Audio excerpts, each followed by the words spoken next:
Ladies and gentlemen, episode number 458 live.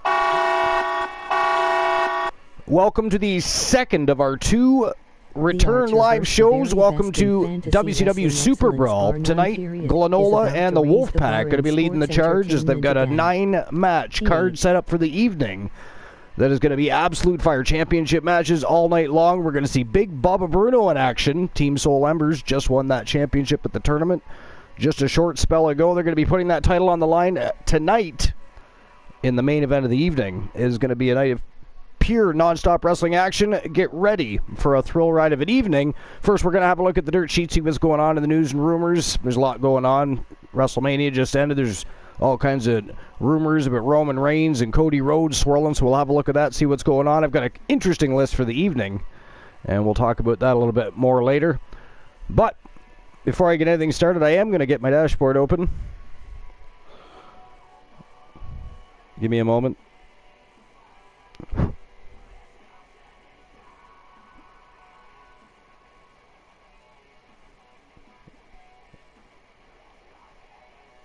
There we go. All right.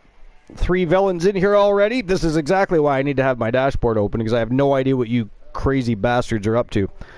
Anyways, before we get the show underway, we're going to have a quick look at the dirt sheet, see what's happening. Again, there's lots going on. I know there's some rumors about Cody Rhodes for certain. Some about him potentially heading to Hollywood.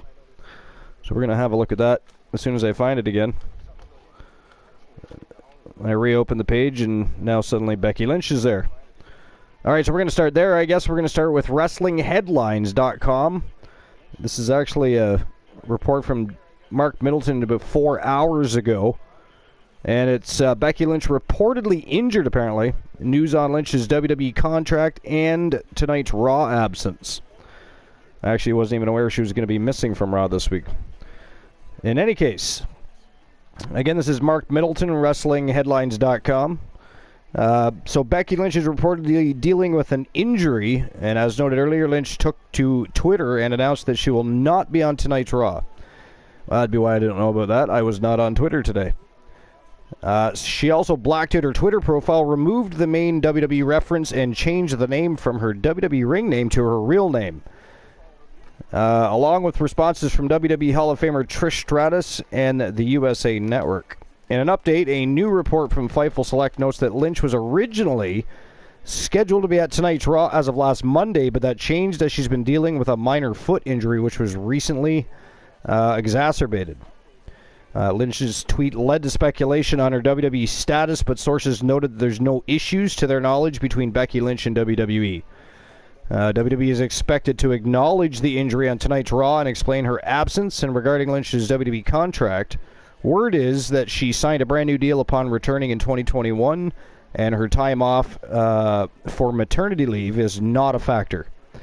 Lynch's 3-year deal is set to expire in June of 2024, and it's believed she may simply be in store for some big-time money at that point and re-sign. Yeah, I don't see Becky Lynch going anywhere, as, I mean, let's face it, Seth Rollins is not going anywhere anytime soon, so therefore neither is Becky Lynch. Well, I guess that doesn't mean she's not going to, seek out endeavors outside the wrestling business.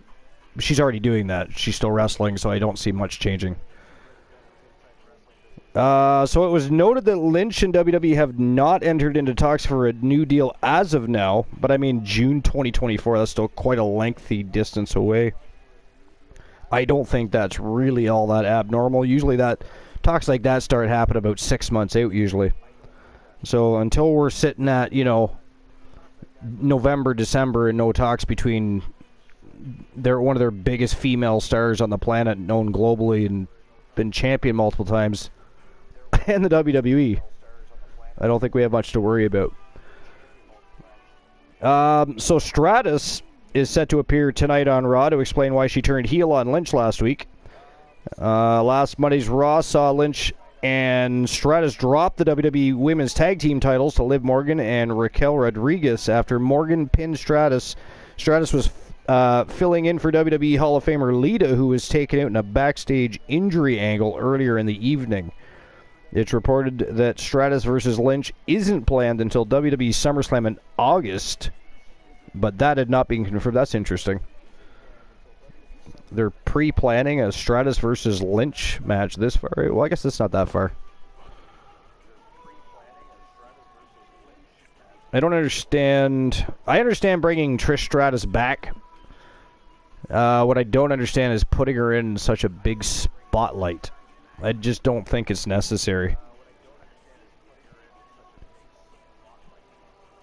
So here's something interesting from ringsidenews.com. I'm going to read this just because it'll entertain me. Tony Khan, of course, the president of AEW, allegedly has a lot of anger towards WWE. This is by Steve Carrier. So former WCW wrestler Conan has revealed that AEW president Tony Khan's anger towards WWE is extreme, especially after FTR dropped the AAA tag team titles to Dragon Lee, who subsequently relinquished the title to sign with WWE. That is epic. That is epic.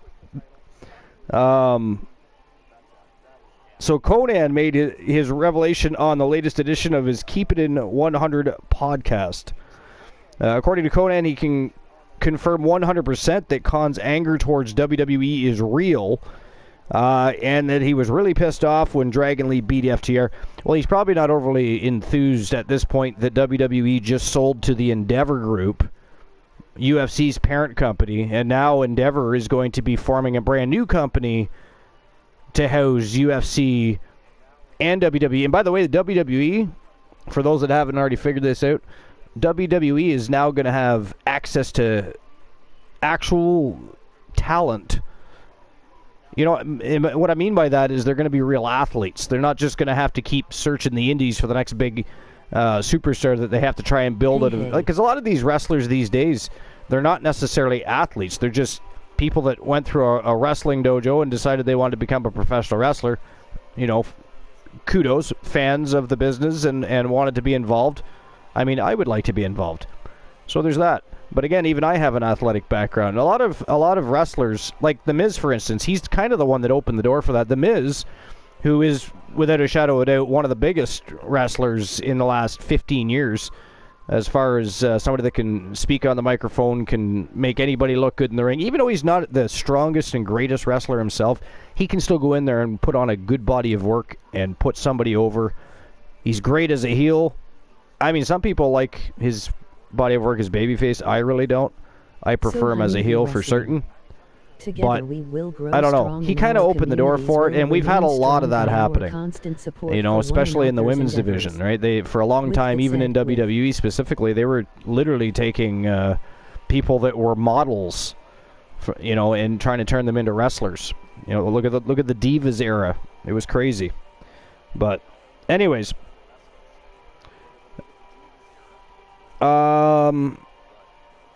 So Conan also discussed his personal relationship with Khan and how he continues to keep things peaceful, given that a number of AAA talent are involved with AEW. He added that he had a very civil conversation with Khan about working with WWE for Rey Mysterio's Hall of Fame induction, and Khan reportedly understands Conan's relationship with WWE and supports him. He has Pentagon and Phoenix and Taya Valkyrie, and he's got people under contract that we use. That literally started in AAA. I get along with Tony, but I did tell him that I'm going to induct Rey Mysterio into the Hall of Fame, and he said, yeah, very good, very logical, because he knows we're boys. During the podcast, Conan also compared the heel work by Dominic Mysterio in WWE to AEW World Champion MJF, highlighting the differences between the two approaches.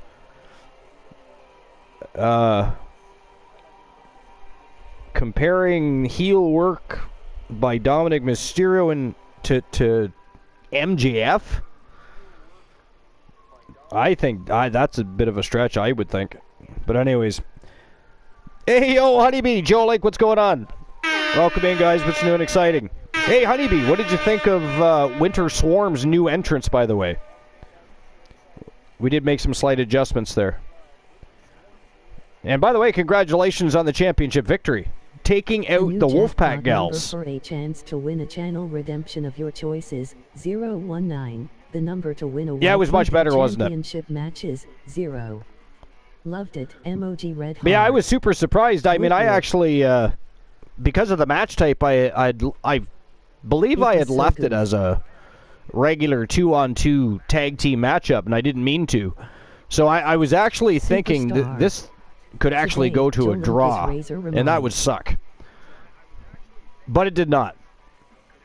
It absolutely did not. It was really good, yeah. I actually, after I was done recording it, that was like the first match I went back and rewatched. Hey, Joe Link, what do you think of Archer's new look?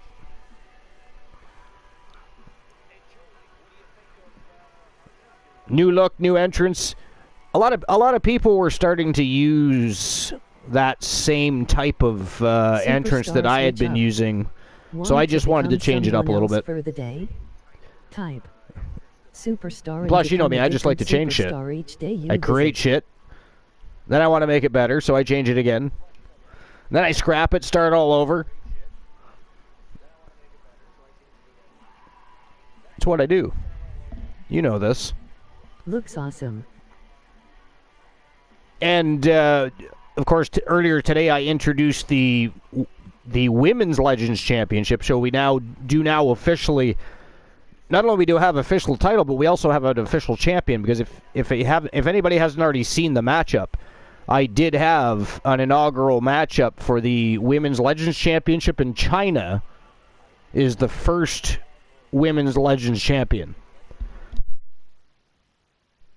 Now, after our award show, which I'm hoping is going to be at the end of this month, that's what I'm shooting for.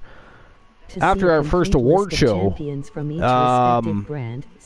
superstars like Ashley Marie, which I still have to rank to a contract, Honeybee, Rose Brewer, there's a few superstars that have already earned the right to compete for the Legends Championship division. Some because of, you know, things that transpired and transgressions from the Archiverse 1.0 all the way through to the Archiverse 3.0, etc. But others, like Honeybee, because she became a Triple Crown champion, which automatically inducts you into the Hall of Fame. Still only one of 2 people to ever do that.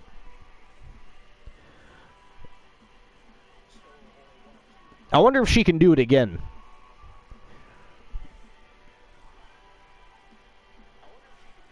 And Joe Link, sorry about your matchup with the Creed brothers. Good God, what happened there? Phenomenal Soul. I mean, usually Phenomenal Soul goes in and dominates, and for some reason they had a real tough time against the Creed brothers. And we have new YTD Academy Tag Team Champions as a result, as a matter of fact.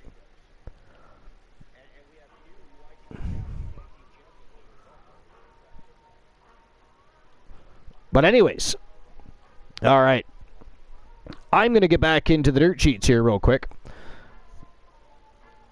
See what's crack-a-lacking there. Anyway, actually, before I do that, what do you think of that comment that he makes about putting Dominic Mysterio in comparison with MJF? His finisher 3 times to them, but only took 1 to lose to the Creeds. Yeah, I know. Lincoln used his finisher 3 times and still couldn't put the Creed brothers away, and somehow the Creed brothers were able to snuff out that victory. That was weird. I'm not going to lie. MJF is a way better. Oh, well, that's what I'm saying. MJF is way better. I don't get that comparison. Like, I think Conan might be maybe slipping a little.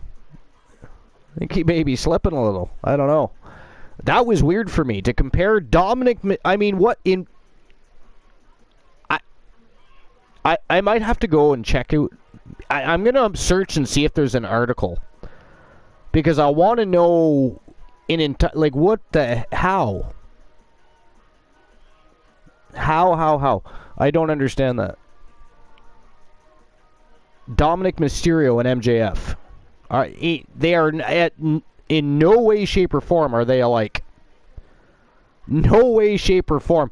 Dominic Mysterio is as green as they come. Don't get me wrong, MJF is still a little green. Let's face it, he's still young, man. What is he, 24 years old? He's 24 years old. He still has a huge career left. Probably in Hollywood, too, if I had to guess. But, I mean, and Dominic is young as well, but Dominic is way green, which is weird considering Rey Mysterio's his dad. But he's definitely not naturally gifted like his dad. That's for sure. I'm not saying that Dominic won't eventually be good, but he's not that good. And for me to put him in the same category as MJF in any way, shape, or form is just a little bit, I don't know, presumptuous at best, I think, maybe. I don't know. MJF will be in WWE in less than Yo, Snorhawk! What's going on, Snorhawk? Welcome in. Welcome to episode number 458, my friend. This is actually the first WCW SuperBRAWL show. It was supposed to be Friday, but I've had some schedule conflicts. Then I had a headset issue, which was a stupid issue. We'll talk about that later. With that said, Dom's getting better. He has generated heat from he's definitely starting to generate some heat, but I don't know. He's going to need to do more than that, though. He's got to get better in the ring. He just is so botchy, and he's stiff. I can't wait to hear. He's stiff and botchy.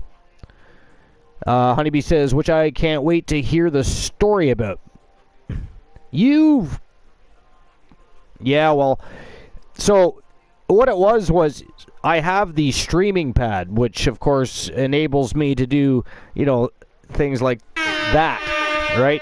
So I plug my headset into that so that I can still communicate through the party and have my voice come across the broadcast, right? Understandable. So it turns out that I didn't have my jack plugged far enough into the streaming pad unit, therefore the controller didn't read it, and therefore to me it just nothing was working, even though if I had to just check that one spot, I never even thought to check it. I've never had the issue before, so to me it just was not working for some strange reason.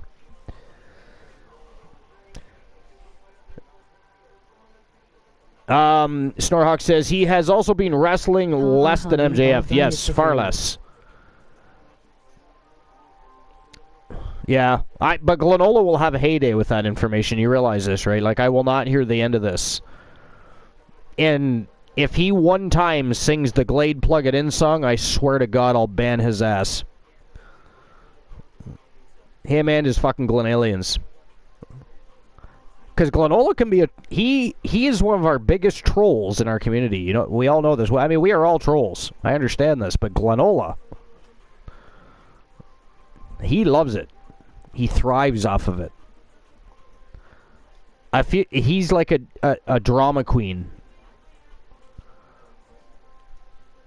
But anyway, Snorhawk, what's new and exciting?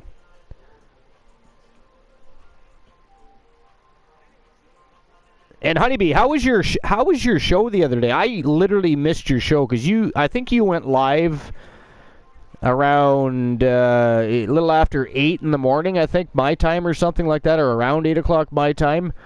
But I had fallen back asleep, so by the time I get up, you were already done. Nothing much, about to shower.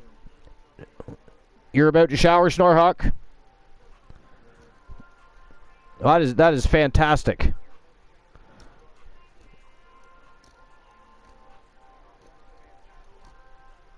But yeah, Honeybee, how was your show? Because I did miss it.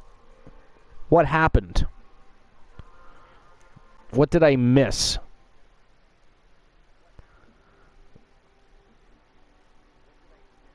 Yeah, I had a really good show. You're preparing for your the PPV. What's the pay-per-view? The new jackpot number for a chance to win a channel redemption of your choice is 019. The number to win a Snorhawk's going to go rub one out in the shower. 0.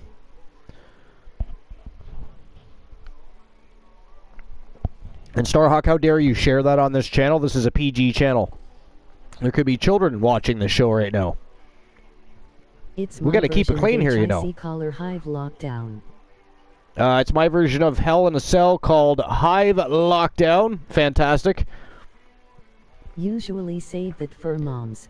Usually save that for moms. Wait. What? You save what for moms? Showering or rubbing one out in the shower? Or... did I miss something? I don't know. But Joe Link, what do you think happened with Phenomenal Soul and the Creed brothers there? Snorhawk also earlier said MJF will be in WWE in less than 10 years. I actually think it'll be less than 5 years, Snorhawk. I mean, his contract, I believe, and I could be wrong, I believe is up in January or February-ish of 2024. They looked like they were unprepared. Now, I'm not going to say he's going to jump ship immediately and go, but I don't know. He'll definitely weigh out his options. They looked like they were unprepared for them. Yeah, right. I know it was crazy. What was crazier, though, was the 3 finishers from Joe Link, and still he couldn't put them away.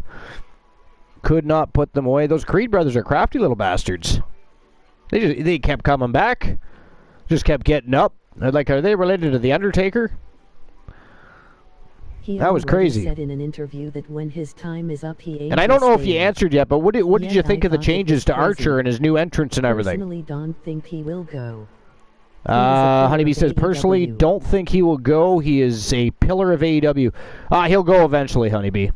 Anybody that is spot, because the thing is MJF made it very clear in some interviews that he wants to have a WrestleMania moment. And as he should. I mean, any professional wrestler, if you don't want to be on the greatest stage in professional wrestling history, then you're not really much of a professional wrestler.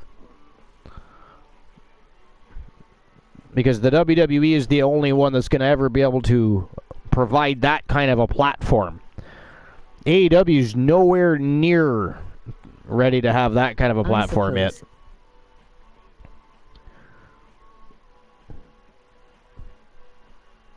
But I also figure that MJF ends up in Hollywood at some point as well, if I had to guess. If I had to guess.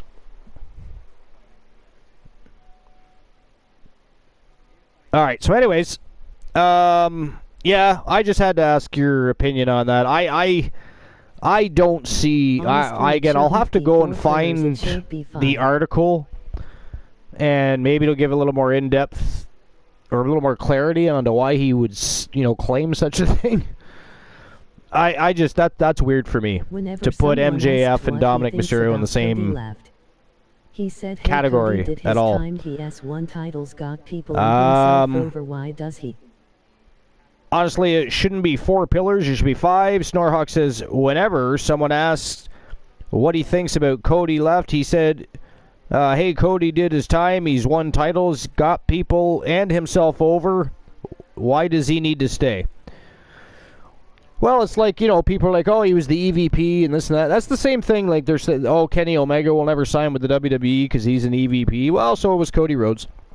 Listen, will Kenny Omega sign with the WWE this time around? I don't know. I can't say that for sure. But I think Kenny Omega, before he retires, will wrestle at WrestleMania because he, too, made it very clear he wants to wrestle at WrestleMania.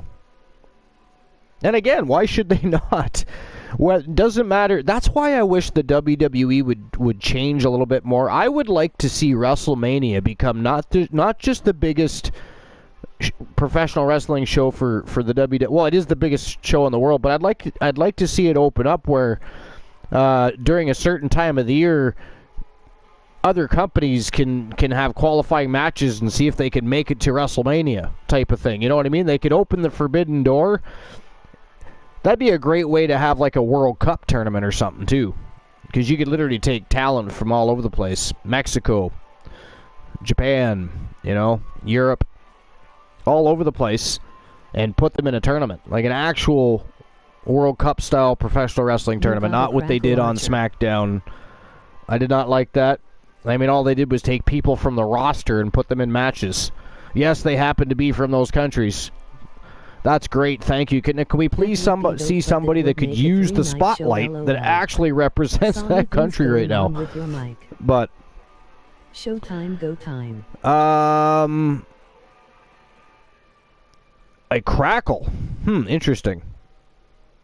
Sayat the greatest. Let's see if that takes care of it. Honeybee Wrestling. I shouldn't have a crackle. Let me know if that persists.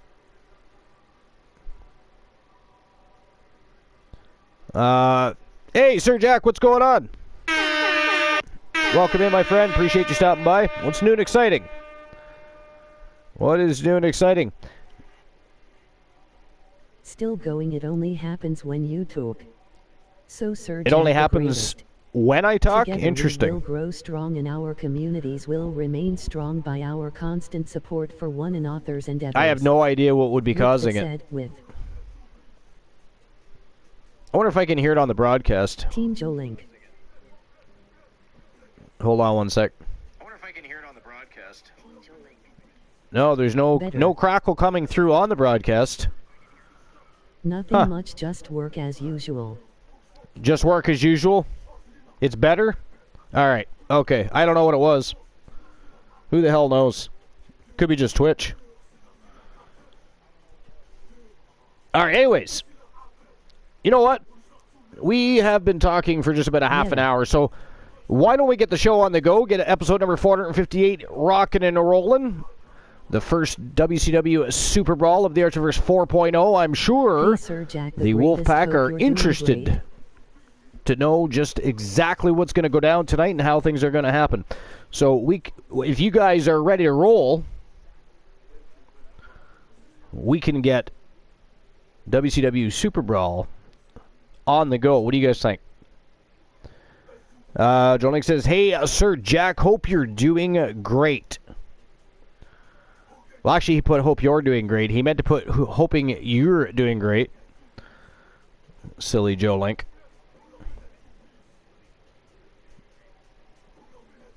All right. So, are you guys ready? Jolink, hope you're good, bud.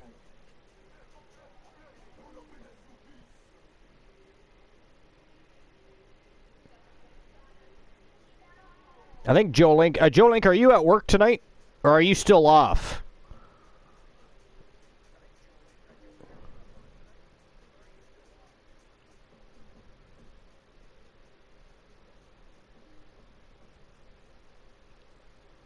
I feel like he's probably... I think he might actually still be off. I think he might have said he's going back Tuesday. I could be wrong. Anyways, all right. Sir Jack says it's go time. Joe Link says I am off due to... Yeah, right. Yeah, okay. Yeah, I thought so, yeah. Tomorrow. I had Tuesday in my head. Oddly enough, I thought today was Tuesday. So there's that, but... Anyways, okay, here we go. Without further ado, let's get episode number 458 rocking and rolling at WCW SuperBRAWL. First episode of the Archiverse 4.0. Of course, the show used to be called WCW Starrcade. I wanted a name change as we relaunched. But let's go. Let's get things rocking and rolling. And the first match of the evening is a 6-woman Elimination Chamber matchup for the women's WCW SuperBRAWL contract case. We've got a number of different talent in here ready to kickstart the evening. The tone-setting matchup of the night. We got Awesome Kong, Carmella. We have Ashley Sky. We also have Ashley Love. We have Gail Kim. And then, of course, we have Honeybee from Team Honeybee Wrestling. And again, this is for the WCW Women's Super Brawl contract case. Now, it'd be interesting if Honeybee was able to pick up the victory here, because they would slingshot her immediately to a shot at becoming a double champion, which would put her right in line where she wants to be to try and pick up that Triple Crown status again. Also, imagine she's able to do that again, become not just one of the first people to win Triple Crown status and be inducted into the Hall of Fame, but to do it twice. She would become the first woman to do it twice. First person to do it twice, actually. First person in general to do it twice. Sir Jack says, it is Tuesday. Yes, it is definitely... No, it is not Tuesday. Sir Jack, somebody AKO Sir Jack, please. I would appreciate that. It is not Tuesday, it is Monday. And I've been trying to get that into my head all day long. It did not work. Up until a few hours ago, I still thought it was Tuesday. So, there's that.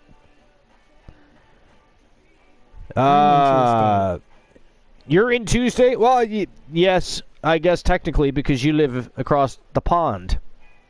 What time is it there right now? 6? Is it 6 a.m. there right now? 5:30, 6?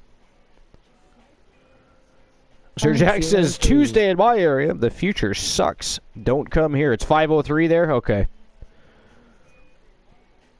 And what time is it where you are, Sir Jack?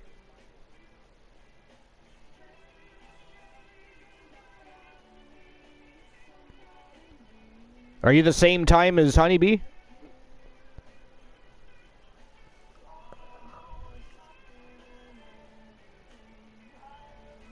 Is 6:04 where you are? Okay. So you're an hour difference. So where are you from, Sir Jack? I forget. You're from Australia, right? Are you from Australia? To see a complete list of or are you from the UK? From each respective brand, simply type TAB WCW. I know Honeybee's from the UK. YTD into the chat.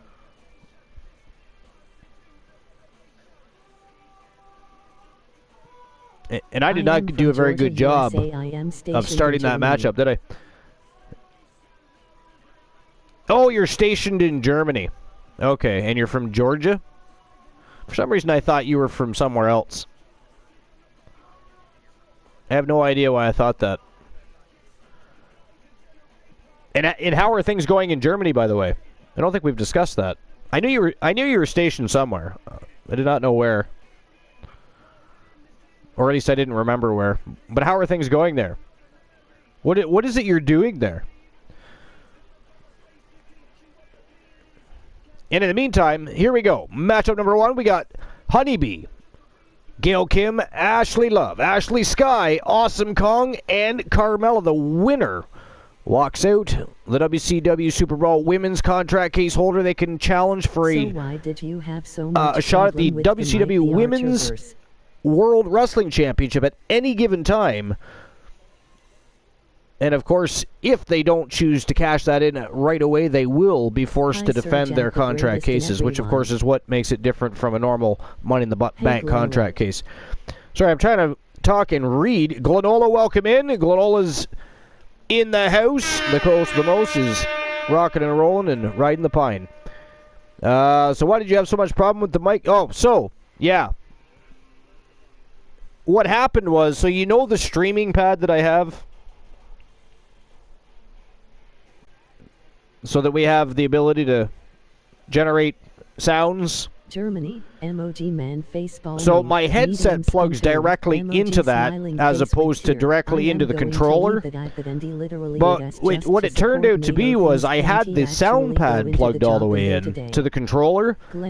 But the jack from my headset wasn't in far enough into the sound pad for the controller to read it. Therefore, it seemed like everything should be working, but obviously I couldn't communicate with you on the voice chat. And that's what it was. It was that simple and stupid. And I just didn't think, because I'd never had the problem before, so I didn't think to check that particular thing. And that's just what it ended up being. All right, here we go. Laughing. It is Eliminator time for the WCW SuperBRAWL contract case. Let's go.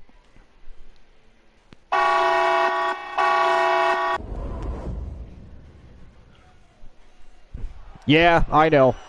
I knew you'd be amused by that. Laugh it up. Definite ID 10T. I feel the love. Yes. Thank you, Glenola. Again, appreciate you being here. I'm so happy you don't have something better to do, like, you know, I don't know, run face first into a fucking wall or something. Heaven forbid you do that. Making our way to the ring. I'd be very saddened. Dangerous Alliance from London, England. All right. Moving on in the dirt sheets.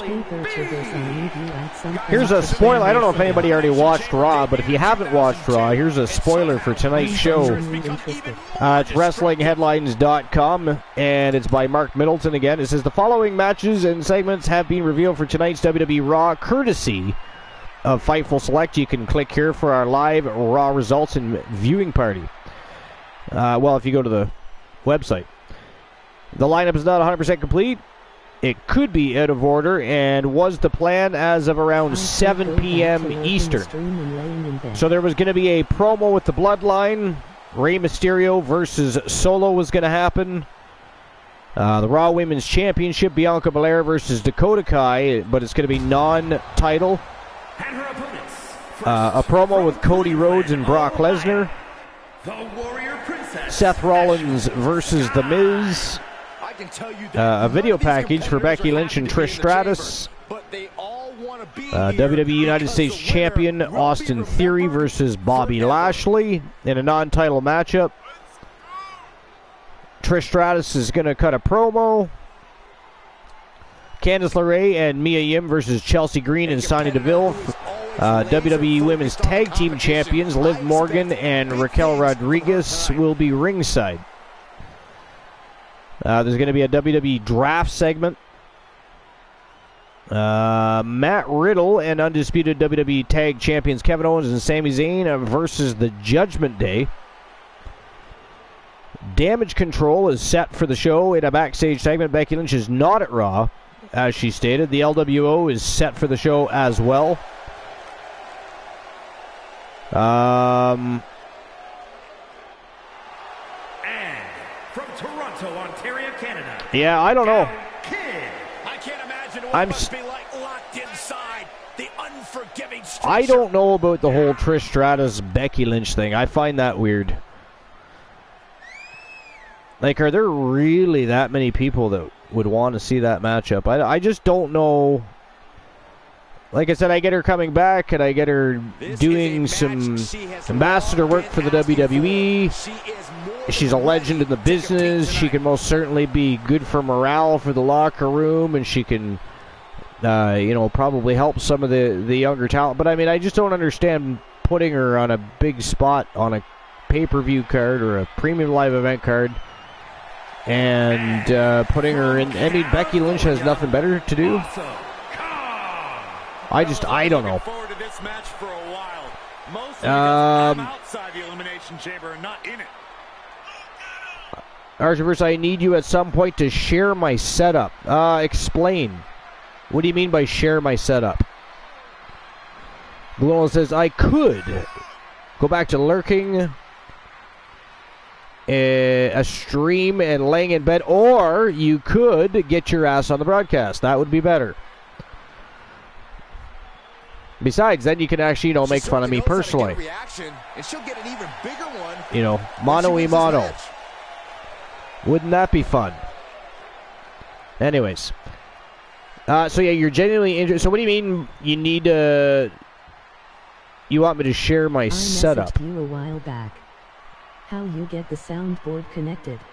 Oh, so the soundboard is like a device the size of a keyboard that you would plug into your controller, and it simply plugs in via jack, like the 3.5 millimeter jack, and then I plug my headset into that. Glenola says he's not up to the broadcast tonight. Okay. But yeah, I do recall that message coming in. I recall that now. All right, let's see here. I'll move on with that article. Or from that article, I should say. All right, so here's an article from an hour ago. This is obviously after Raw went off the air. Angel Arambolas from WrestlingNews.co. It says Trish Stratus appeared on WWE Raw to address her attack on Becky Lynch last week. Trish said that she's the reason why women's wrestling is being treated seriously, and fans should be chanting, "Thank you, Trish." Trish talked about taking offense to Becky making it sound like the four horsewomen were responsible for the women's evolution, and not once did Becky thank her for opening the door for her, and not once did she say, "Thank you, Trish." Trish then said that Lita bought into Becky and became her sidekick. Trish explained that she took Lita out because she wanted to put her out of her misery, and she needed her out of the picture because she wanted to make it crystal clear that she was the person to screw Becky out of her titles.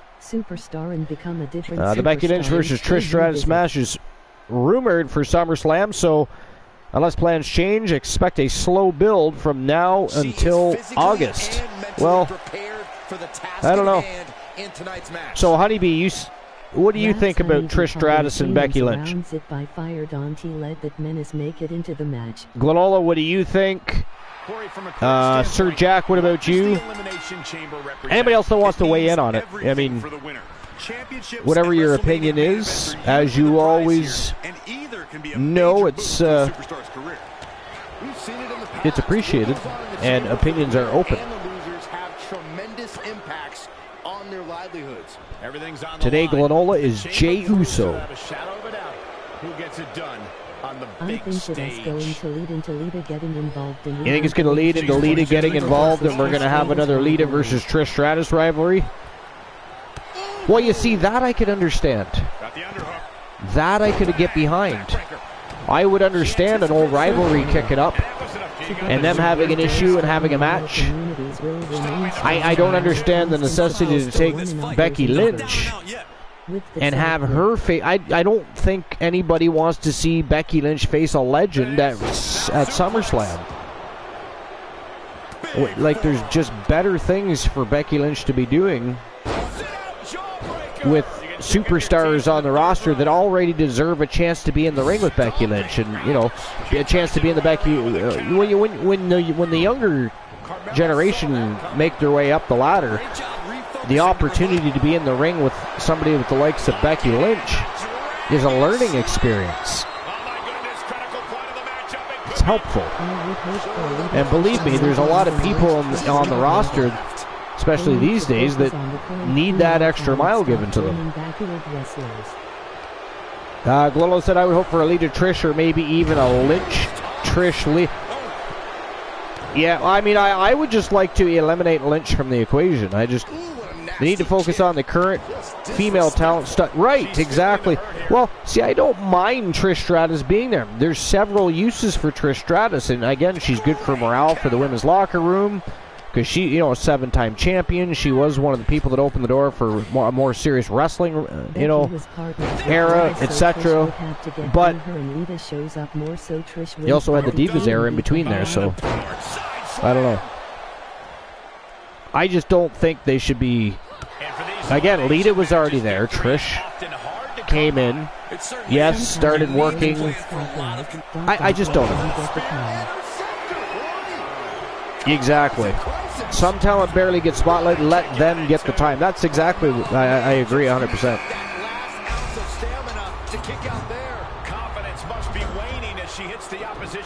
They need to focus more on the. I already read that. Becky was partners with Lita, so Trish would have to get through her, and Lita shows up more, so Trish wins by DQ and beat the hell out of Becky, causing Lita to return and attack Trish. Yeah. That turns it around for Carmella.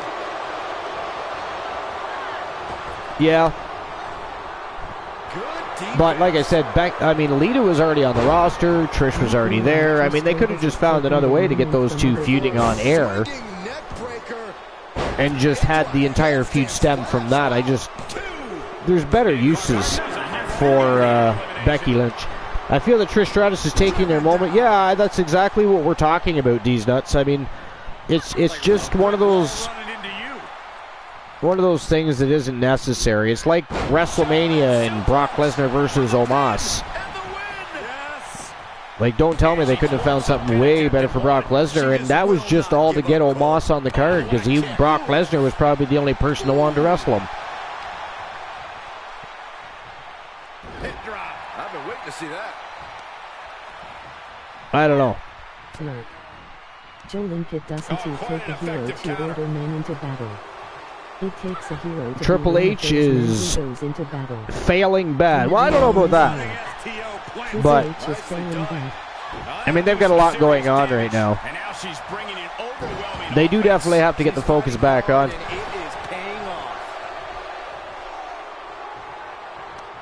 I mean, they've had a lot of successful shows, and of course, WrestleMania was a huge success. I mean, night 1 was much better than night 2. Night 1 should have been night 2. I mean, if that was going to be their card, they should have just had... But they wanted to have Roman and Cody Rhodes headline night 2 was the problem. So you weren't going to have both of those big matches on the same night. Just not a fan of the WWE product. I'm not really, as a whole, I'm not a fan of anybody's product at the moment. WWE's product is wishy-washy right now. AEW's is up, down, backwards, and circling. I mean, you never know what they're going to... I'll be honest, the only people that continually do wrestling well, in my opinion, is New Japan.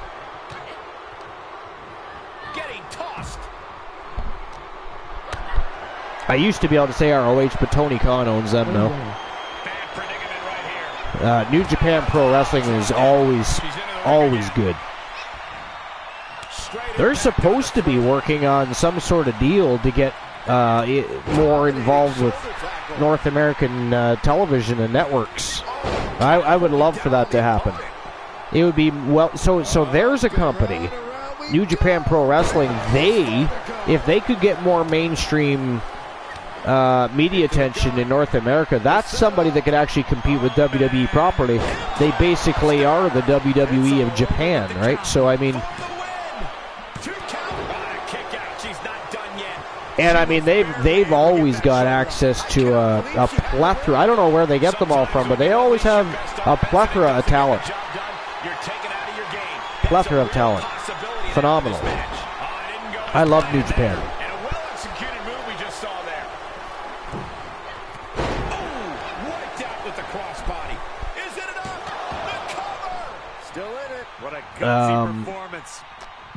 Do I have WWF SmackDown? I do not know. I haven't owned WWF SmackDown in quite some time. You're personally loving the Mercedes Moné stuff with... Yeah, exactly. Yeah, she's... her body of work over in New Japan right now, I think, is really, really good. Really, really good. And that's saying something coming for me, because I was not a big fan of how she handled her politics with WWE. I thought it should have been handled much differently. And I was never... I will never sit and try to tell you that I never liked Sasha Banks or Mercedes Moné, is what she's going by now. But I was never as big of a fan of as a lot of people were of her. But I've watched what she's doing in New Japan, and man, she's looked good over there. She is looking good over there.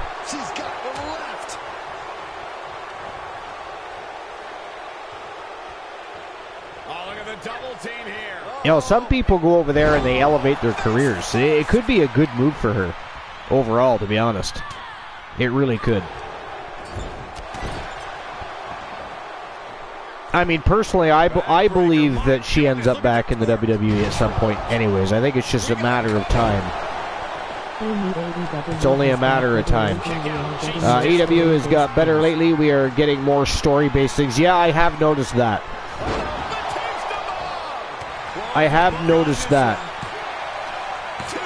They still have a lot of work to do, though. Just because they give me a couple good stories and a few good matches doesn't change anything for me.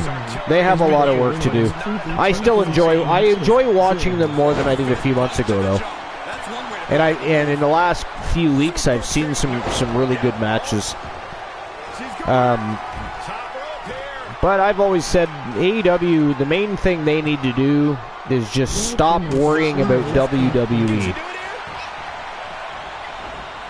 And there's the breakup, just in the nick of time.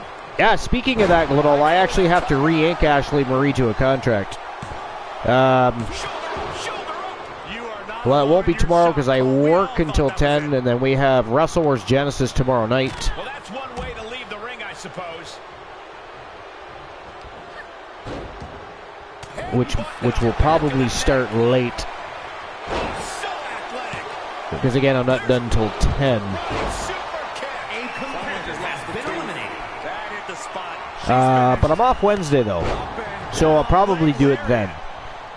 But if you want to go and put that in the claim superstar section with all of that, would be helpful.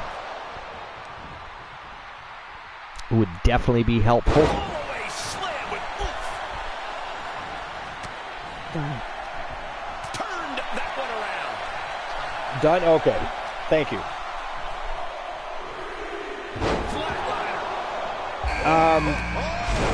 Look who it is. So what does everybody think, while we're on the AEW subject, what does everybody think of MJF's work lately? And that is has been eliminated. By knockout. Yeah, you knocked them out. Looks like she's having problems creating any of her own offense. And she breaks the count. To see a complete list And I of believe we're down to the final three as well. Feel the agony of defeat is causing this never surrender attitude. WCW or YTD into I'm trying to see if there's anybody in that last pot, but I believe we are down to the final three. I've been kind of back and forth, obviously paying attention to the chat room, She sent flying into the going corner. over the dirt sheet, so yeah, just three, okay, yeah. So Honeybee, Gail Kim, and Awesome Kong. Grabs their opponent by the ankles. That might be it. Or it was. After one. Where is she finding the strength? This is unreal. I think Kong got eliminated. Yeah, no, she got eliminated, yeah. It is just the two of them remaining. Oh, super kick right to the face. That was vicious. And she kicked out of that. Honeybee, she kicked out of that. What do you think of that? That's crazy. That is crazy. Nice falling neck breaker. Gail Kim, always been one of the more technically gifted women's wrestlers of the past 10-15 years. I really like Gail Kim. I was always a fan of hers. And she's one. I mean, I was in support of her when she left WWE because, you know, she actually waited for her contract to end and then just sought endeavors elsewhere. She was a legend of TNA. Well, she's a legend, period, not just a legend of TNA. I don't know what her relationship with WWE is like these days, but yeah, I've always been a big fan of Gail Kim. Tremendous wrestler. Very, very good talent.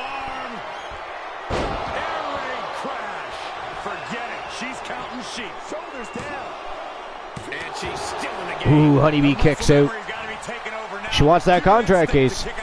Again, it catapults her right to the main event of WCW SuperBRAWL or a stream preview, either or. At any time of her choosing to challenge for that Women's WCW World Championship. And of course, if she's able to complete her campaign, that makes her a double champion. Puts her right in the line of fire to try and become the only two-time Triple Crown winner. That would be phenomenal, I'll be honest. Oh, Gail Kim picks up the W. Wow. All right, that is it. That is all, ladies and gentlemen. The winner and new WCW SuperBRAWL contract case holder, Gail Kim, is your victor. Congratulations to Gail Kim. Big win over Honeybee. Well, I mean, and 4 other competitors, but it was Honeybee that she defeated to have the honor of holding the contract case. And this victory is one for the record books. Hard to argue with another notch in the win column, especially one like that.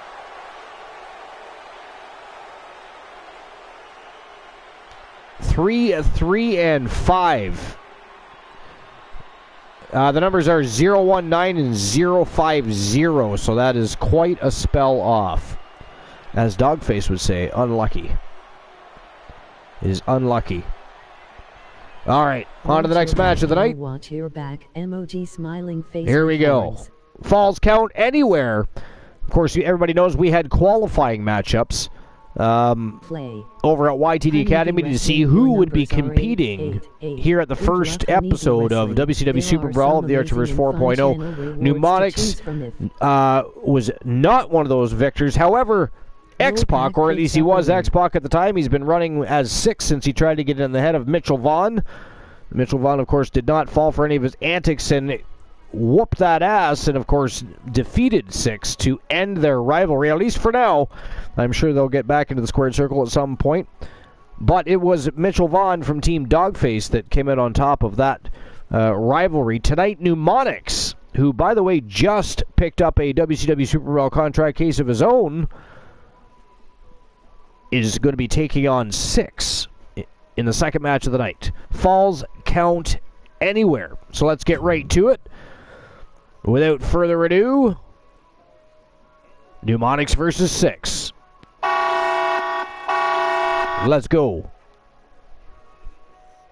All right. Global says Wolfpack picks up a win. Well, yeah, because you guys just hired Gail Kim. So I guess that is true. Wolfpack already picking up a W tonight.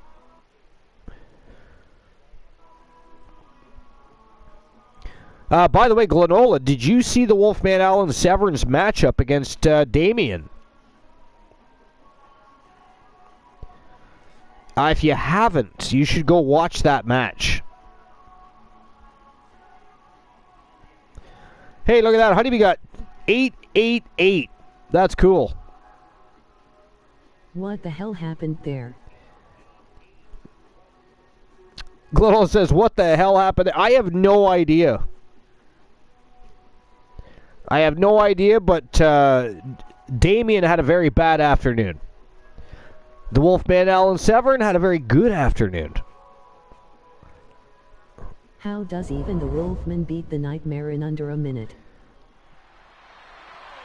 Right? How does even the Wolfman beat the Nightmare in under 1 minute? I know, I was shocked. I was completely shocked by that. I was taken aback, if you will. The following contest is a Falls Count Anywhere match. But I mean, I don't know. At the same time, it was pretty cool. It was nice to see the Wolfman hoisting gold over his head again. It's been a hot minute. Guys, this looks to be a match with major implications here in WWE. Could change the entire. It has been a hot minute since the Wolfman has held gold. So to see him holding gold again, very cool. Especially in the very beginning. I mean, we just launched the Archerverse 4.0.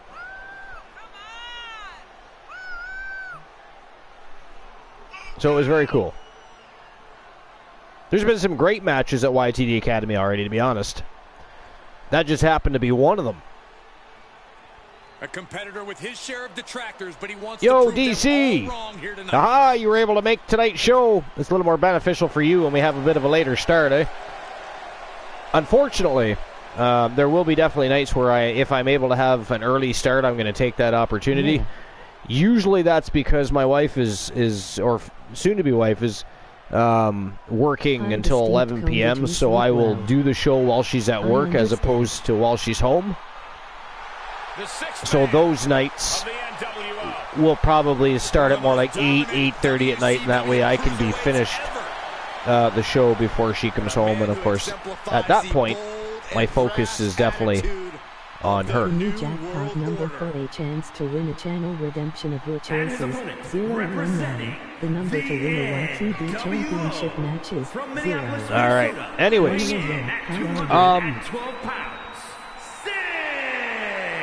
and DC, you said you were catching up on VODs. Did you also catch up on YouTube VODs? Or were you basically talking about just Twitch VODs, catching up on the last few shows? Very confident tonight. Guys, I'm gonna make a Out of curiosity. prediction.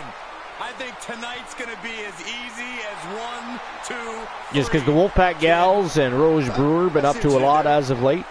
So I didn't know how far you got and what you know.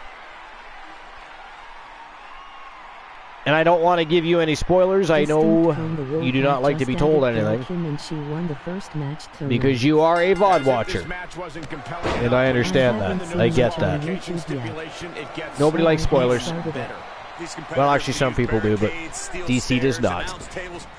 I haven't seen much on YouTube yet, but I have started. Okay, so I won't say anything for now. But yeah, Rose Brewer and the Wolfpack Gals have definitely been busy. No, you do not. That is correct. Neither does Glenola. Unless he specifically, on very rare occasion, needs to know something, he does not want to know anything at all. Isn't that right, Glenola? I get it though. I mean, it's like when you haven't watched Raw or SmackDown and you're just about to turn it on, and one of your friends spoils it on social media or on a broadcast you're watching or what have you, or somebody texts you and says, "Hey man, guess what happened?" Blah blah blah blah. And you're like, "Shit, you shitbird." But Glenola says, "No, nothing. Don't have to do anything." What? No, nothing. Don't have to do anything. I don't even know what that means. You're gonna have to, like, I don't know. No, nothing. Don't have to do anything. Taking a hold of 6 here. Down with a face buster.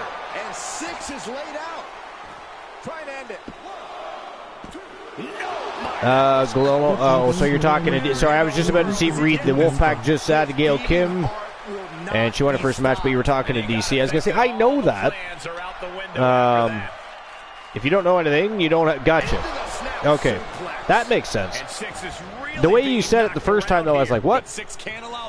It just didn't quite register. 6 counters. Now's a chance for him to get back into this but anyways, yeah, you will enjoy the matches. There's quite a few good matches right now on YouTube from the Archiverse 4.0.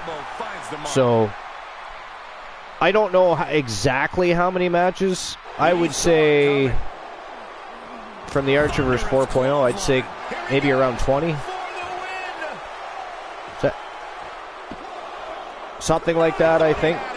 I would say 20 might be a good number. Maybe more. I don't know. Because we had... Well, yeah, it probably is more. Because we had qualifying matches for Wrestle Wars Genesis and WCW SuperBRAWL. And then we've had other matches aside from that. So yes, it might be over 20. Right, just like inserting headphones didn't fully register. Thank you, Glenola. Appreciate you bringing that back up. You know, probably funnier if you were saying it as opposed to typing it, but, you know. And he's able to fend off what must have been a grueling submission. The masses aren't important enough to lend your voice to tonight. He's finding himself in trouble here. And this is, well, it's not looking good. But anyways, DC, how are the kiddos? How's, let's see, you guys Yeah, you guys are bad. You guys aren't on any sort of break right now. You guys are back in school, right? I know everybody's spring break or whatever you decide to call it is different. But you guys are, because I'm pretty sure one of the last streams we were in together, you said something about waking up the kiddo. Yeah, okay, you're back. Okay, that's what I thought, yeah. I was just going to say I was pretty sure I was in a stream not too long ago where you said you were going to be waking up your little mini-she and getting her ready for school. The little mini-she DC. And he heads out of the ring. No countouts, no worries. And how is your schooling going, DC? Are you still in school yourself or are you finished now? You're not done, are you? You still have more schooling to do? He kicks out at 2. Both competitors digging deep into their well to keep this match going. You can begin to see it in these superstars' faces. Exhaustion is beginning to set in. They're starting to breathe heavier. This is the time where matches are. You're right. No, I lost my. You lost your place in school. Look at this now. Yes, applying the submission hold. What do you mean you lost your place in school? Did you not register in time or something, or? God, submit. Fight again. Live to fight another day. Tap out. What happened there? And you can put this. Wow, Mnemonics takes out 6 just like that. I failed a test. Sometimes a match can't. So, ladies and gentlemen, the winner of the match, sure Mnemonics, picking up the big W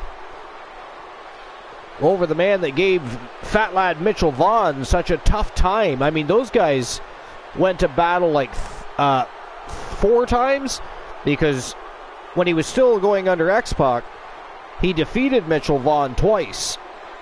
Then Vaughn came back and beat X-Pac. X-Pac in the next match after that, which ended up being a Crimson lockdown matchup with Mitchell Vaughn. Mitchell Vaughn defeated him one more time and ended the rivalry, or at least ended the rivalry for now.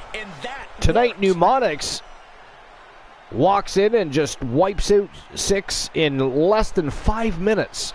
Now, I'm sure Mitchell Vaughn will tell you that's because, you know, he had already handled business with 6 or X-Pac, and he softened him up for Mnemonics. I'm sure there'd be all kinds of DC says, I failed a test. So you like just one test? So so if you fail a test, you automatically lose your spot? That's kind of crazy. Or did you fail more than one test?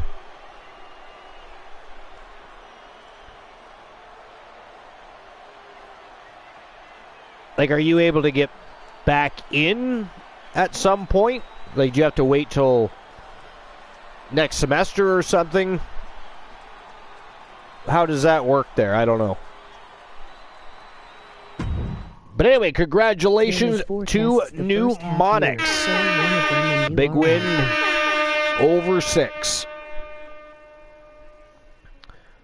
All right, next match of the evening. It is the new YTD Academy Pure Wrestling Champion, the Wolfman Alan Severn from Team Glenola.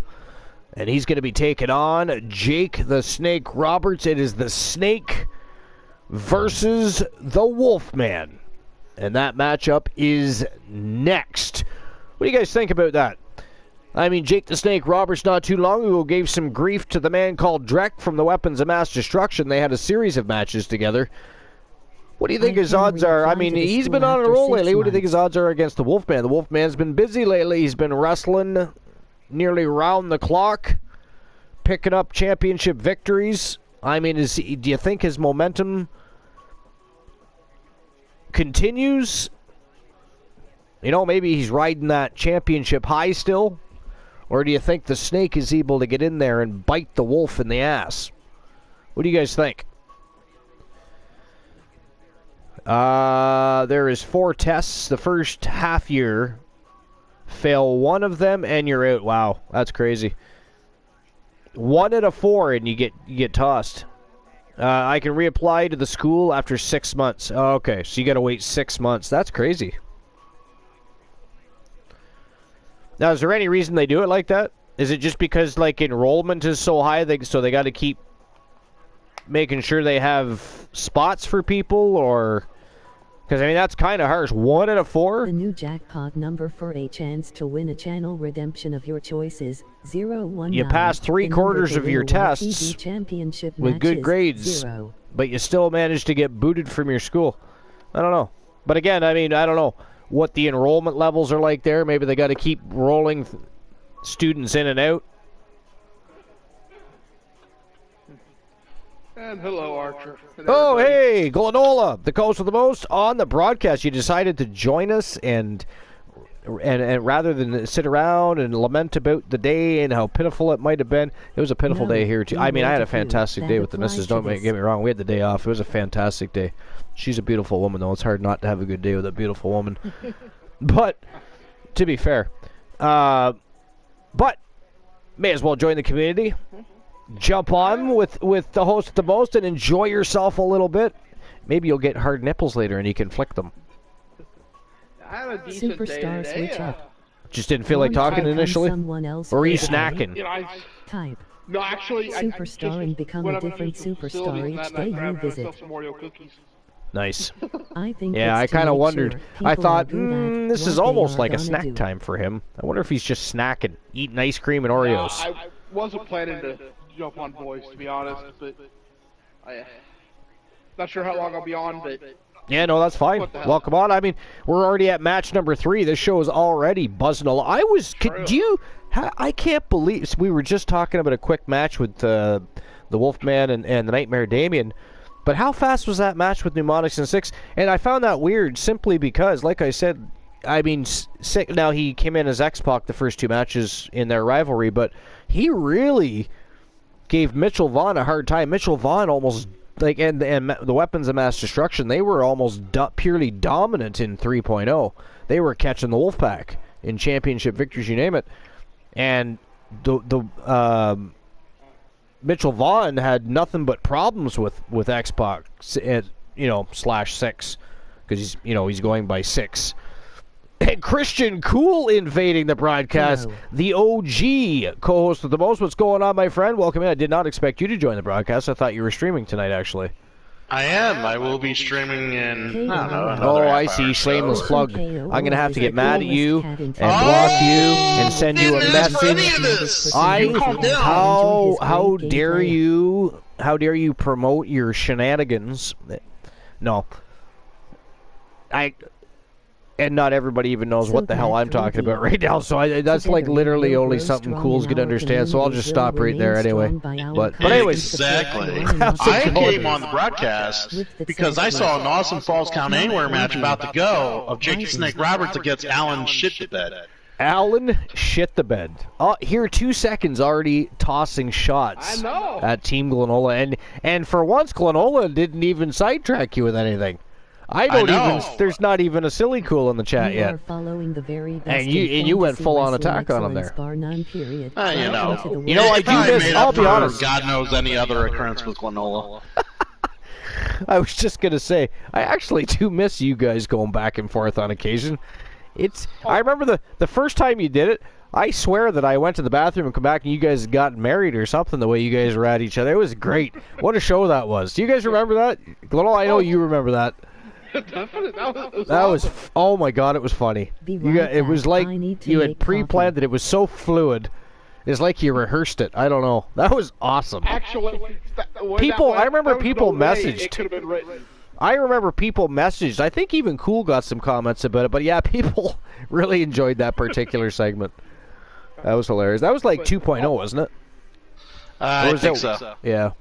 Tail end of 1.0 to early 2.0. Early I 2.0. Yeah, somewhere around there, yeah. That was great. But, Because I'm not even sure the hundo had happened yet. was the hundo pre or post 1.0? I forget. Well, not pre. Was it during 1.0 or was it after? I don't pre? remember. I just know we had, didn't we do like some big thing for it, I'm sure. Well, we did. we did the hundo, but I can't remember if. I don't remember. I think it had to have been before 2.0. You were on 1.0 for a while. Yeah, I was. Yeah, I was. I was on the 1.0 for a better part of a year before it ate itself.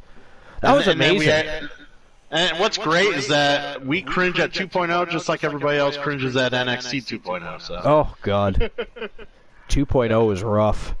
Rough. Oh, hey, cool. I think you'll enjoy this. Archie jumped onto my stream the other day and couldn't talk. He was having his headset was not working. Well, he finally figured out what the problem was. What was that? He didn't fully insert the jack. Ah. Yeah, so you know how the streaming pad plugs into the controller directly through a 3.5mm jack, and then you plug your headset into the streaming pad. So, and I never had the problem before, so I didn't think to check the actual connection between the headset and the stupid sound pad.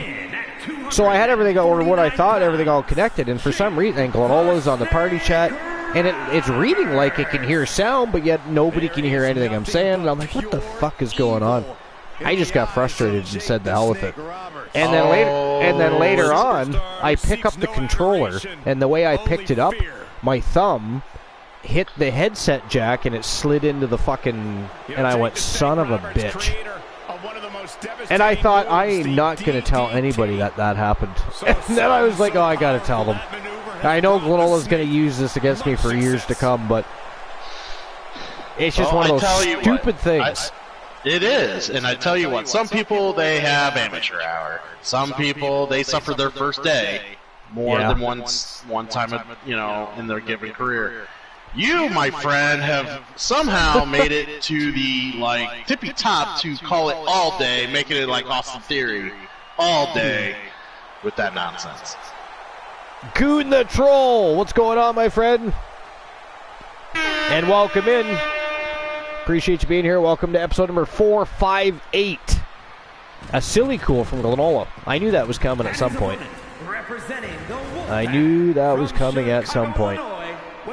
I'm stealing a wrestler from France with 2 L's for Duke A23 since he's moving to Washington. He's moving to Washington? Like Washington, D.C. or Washington in, Seattle? Which Washington? Oh my gosh, jealous much, Corey? I think Seattle is in Washington. Or, well, whatever. I'm fucking Canadian. What the hell do I care? I do not give a shit. Not even a little bit.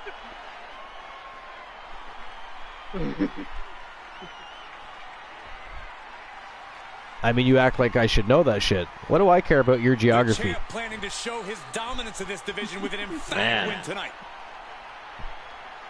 Tell him how you really feel. I will. I will, goddammit. Look at that gold belt around Alan Severn's waist there. That's another thing. I still can't believe that. He faced I believe he won, but that fast? That was crazy. He fought the Nightmare Damien for that championship over at YTD Academy and literally slaughtered him. It was crazy. And Falls Count Anywhere certainly adds an element of oh, Jake the Snake not playing around. And it was quick. It was quick. All right, Badger. Washington State. Okay, there we go. Badger. Snake. Severn thought that was a dark-haired Brock. Dark-haired Brock. I don't think he looks like Brock, but outside of the ring now. What's the plan here? I guess when he still had his his plaid shirt and his cowboy hat on. Oh man, Glenola's boys back on the offense. Oh, not anymore. Snake. Yeah, mushroom. Oh, there we go. Badger. Speaking of mushroom, what was your full thoughts on Mario? Full thoughts on Mario. It's a cute movie. I mean, it's made by the same people who made How to Train Dragon and those type of movies. Yeah. So if you know that going in and expect what you're gonna expect, fine. It's a fine movie. It's a fine movie, though. Was it at least fun? Like, was it fun at least? Yeah, I mean, yeah. I chuckled in it. There's some cute, like I said, there's some fun moments. There, you know, Peach is badass, so. Peach is badass, nice. That, I mean, you have to have a badass Peach. Yeah, and it's just, it was fun. Jack Black plays a good Koopa. Yeah, I don't doubt that, yeah. Yeah, it was overall, it was pretty good. How was Mario? You can't even tell it's Chris Pratt. No, really? No! He did a good job, did he? He totally does not sound like himself. I think basically every Mario fan on the planet was a little concerned. Yeah, I thought he sounded fine, honestly. Yeah, right on. But, yeah, the overall plot they had, it was fine. It was alright. I mean, I'm going to watch it. I think sometimes they kind of got too cute with some stuff, but yeah, I'll let you watch it. There were some characters I didn't expect, and yeah, it was fun. Overall fun. Interesting. Glenola, have you seen it? The snake with the arm ringer. You haven't seen it? No? Okay. Has anybody else seen it? Goon the Troll, DC. I'm going to guess DC probably hasn't seen it, but TMA C3D, thank you for the follow. Welcome into episode number 458. This is actually our very first episode of WCW SuperBRAWL of the Archiverse 4.0. We just relaunched last Sunday and have had a series of matches.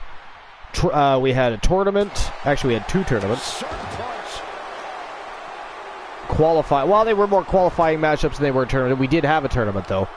But we did have qualifier matchups to see who would qualify for a match on the first Wrestle Wars Genesis show, which was last Tuesday. This show was actually supposed to be Friday, but a series of schedule conflicts forced it to be tonight. And, of course, Wrestle Wars Genesis will still go live tomorrow night as well. It'll be a little later tomorrow night, though, because I work until 10, which sucks. You know what? You have more schedule conflicts and makeup shows than a fucking baseball team honed in the goddamn wetlands. Right?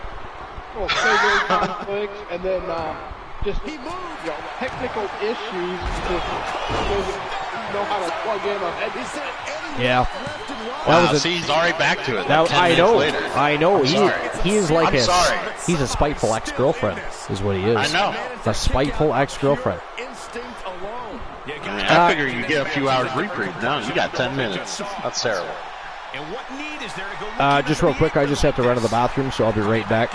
Glenola, try not to bore Christian Cool with more discussion about the headset. Actually, you know what you should do, Glenola? You should tell Christian Cool a Johnny joke. I think you should tell him a Johnny joke. That's a good idea. Okay. I can get a Johnny joke. Yeah, give me a Johnny joke. I shall return. Sounds good.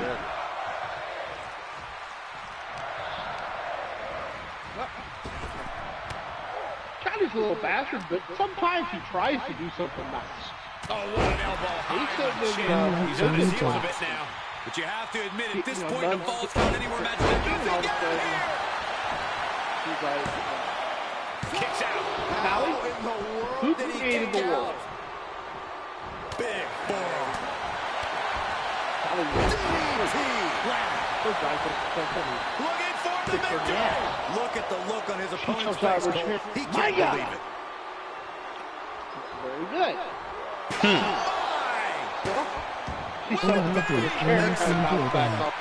Obviously still has some fight left. Calls on her again with, who died for our sins? Johnny's trying to be nice, so he's hopefully defensive again. He's like, Jesus. Very good. A few minutes later, calls on her the third time. Oh, okay. I wasn't the only one that missed some of the Johnny joke. Okay. That's it. The blood and sweat put into this match. Well worth it. Was it not coming through? It's like you cut off, and then like I was trying to, and then all of a sudden you showed back on, like it came back on. Okay, hold on. Let me. Grab my Johnny jokes here, and I'll. Yeah, what I didn't miss was Severn getting another victory. Also, Glenn is low in stream. Glenn's a little low on stream. That's not my problem, Cone. That's Archer's problem. Here is your winner, Wolfman Allen. And the results of this battle plain to see on their face. I turned him up on my headset. I know that, but. He's definitely a superstar to watch in the weeks to come. That was a spectacular performance.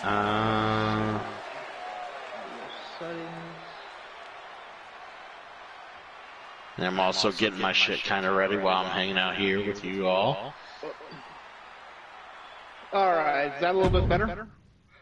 Yeah, you're better. He disappeared for a little. Okay. There we go. Yeah. Now I'll go back. What we got here?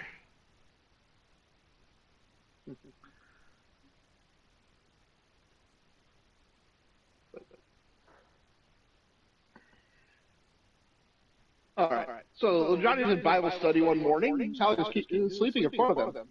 Teacher asked Sally who our Lord and Savior was. Little Johnny pokes her in the ass with a pencil. She yells, "Jesus Christ!" and falls back to sleep. Huh. A little later, the teacher asked Sally who created our world. Johnny pokes her in the ass again with a pencil, and she screams, "My God!" and falls back to sleep. Later, teacher asked Sally what Eve said to Adam after they had their fourth child. Johnny pokes her in the ass again. Sally screams, "You stick that thing in me one more time, I'm going to break it." The teacher faints. Huh.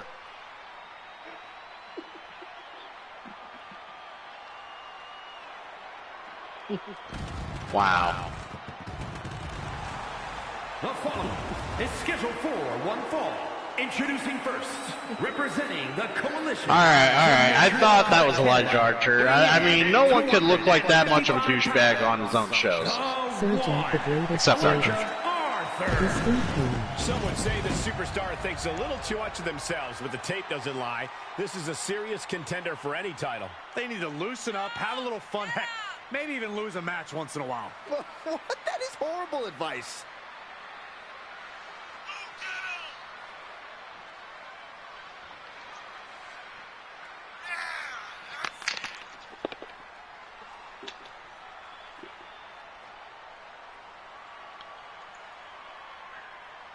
He said he'll be making a statement in this match tonight and will deliver it emphatically.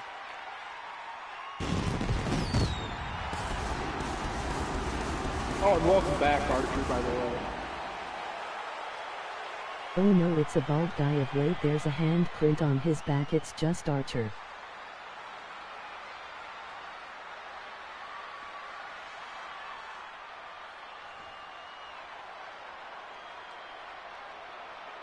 And his partner, representing the I'm surprised there's not a handprint on the back of his head. Oh, wait, because I haven't slapped the back of his head yet.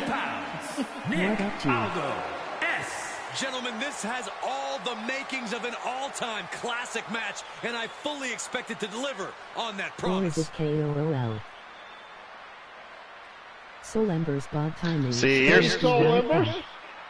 here's the fun part. The fact that Elijah Archer's running around with Nick Aldis just goes to show how few friends Elijah Archer has left after how many .0s of the Archer. So Soul Embers. Yeah. Together we will grow strong in our community. Gets to be slim pickings when you think you're on top. Constant support for one another's endeavors. With that said,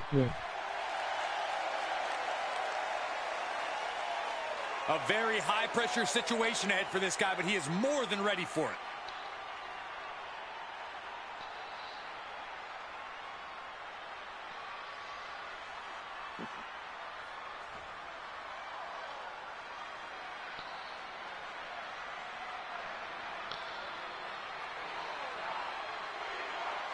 That's some interesting design on the back of those hoodies. Now, if you take the hoodie and put it over your head, does the fingers grow with the hand, with the hoodie as it flaps over, or does the fingers break?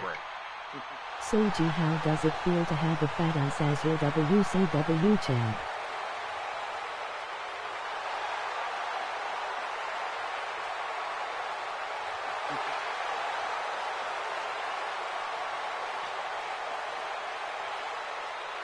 And at a combined weight of Yeah, we'll see if he's able to keep that title. So. And Angelo Dawkins, the Street Profits.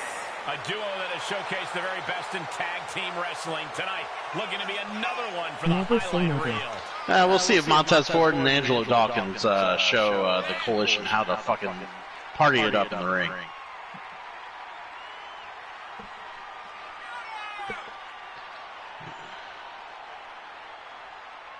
Soul Embers, but I like to say never.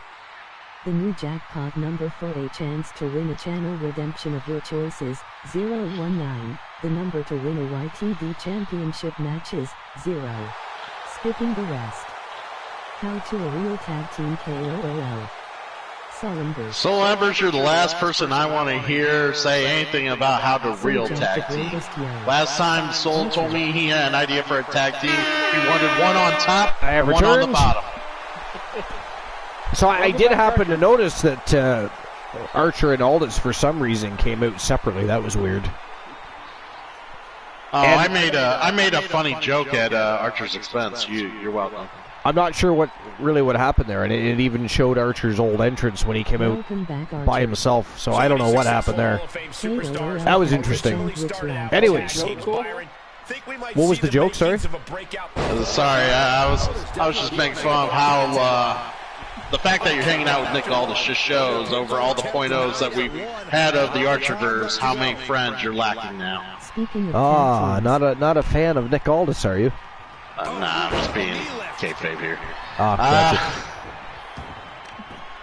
Nobody likes Nick Aldis. Let's be real. Did you ever catch up and watch your match with Christian Hart from last week's Genesis show? And a slap to the exclamation point. I want to say yes. And a tag there. It could have been before that, but I have to check. I was just wondering if you knew what transpired, that's all. No, I do not. Like I said, I saw some other matches. I don't know if I watched mine specifically. I had it in the background. Archer crash and burn. Archer did crash and burn, yeah. And out of the ring he goes. But no, that's not what I was talking about. I was talking about Christian Hart's match. Christian Hart was in the co-main event for the Wrestle Wars Genesis Television Championship. I was pull that up again and watch that. All right, I will double check it. It was a great match. It was a fatal four-way, I believe. Was it a fatal four-way? Yeah, I think it was. That makes sense. Christian Hart doing the work, putting 3 other people over. Sounds about right. I'm trying to remember who he was in the match with. I think it was Bat Dexter. Riley. I want to say I watched that. I joined the broadcast. I know there was one more person. Yeah, I think we'll join the broadcast on that match. That's why it sounded familiar. I thought I saw that. Okay, yeah. So yeah, Christian Hart won the television championship. That's why I was a little confused. Like, wait, there was another one? I thought I saw this. Yeah, no, that was a good match. Yeah, it was a good match. There's been quite a few good matches. I mean, the match flow and the AI is definitely a lot better. Was that? The only thing I still have an issue with is the Hell in a Cell matches. They're not going to improve on that, honestly, because what you need to improve on that, honestly, involves a lot more than the WWE's going to write off for on a match. Well, I mean, like, for instance, why does it take so long for them to finally put somebody through the top of the cell? They could, like, weaken a gate or two, or... Yeah, or maybe just make it so no matter where you are on top of that cell, after a certain length of time, you just end up going through, as opposed to just 4 squares of the...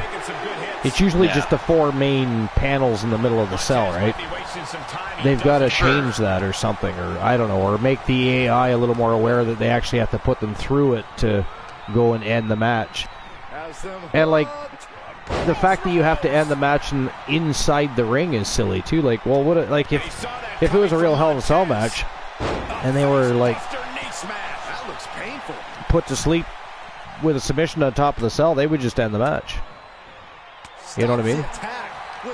They wouldn't wait. Let's not talk about real Hell in a Cell. No, I know, but they need to fix it so that it doesn't take 3 years for them to finally get back into the ring from the top of the cell, or when they get outside the ring, for instance, it becomes basically an Irish whip contest to see who can go through a panel first.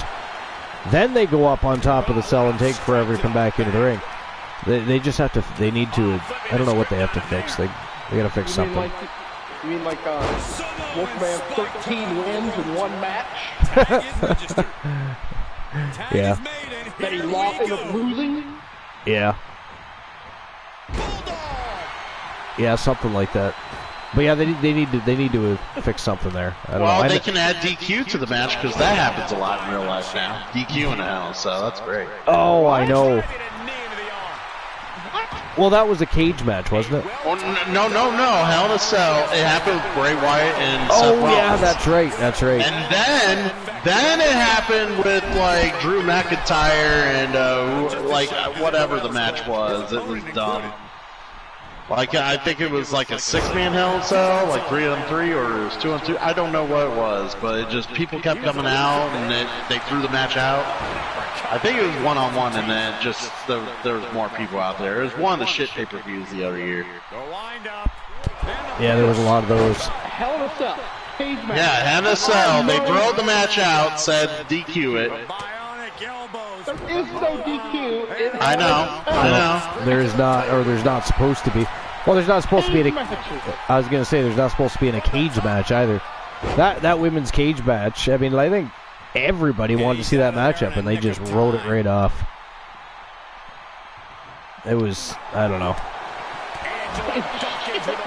Think about This match grinded him down. Triple H versus Kevin Nash, where they were using a damn screwdriver. Yeah. And he tosses him back in now.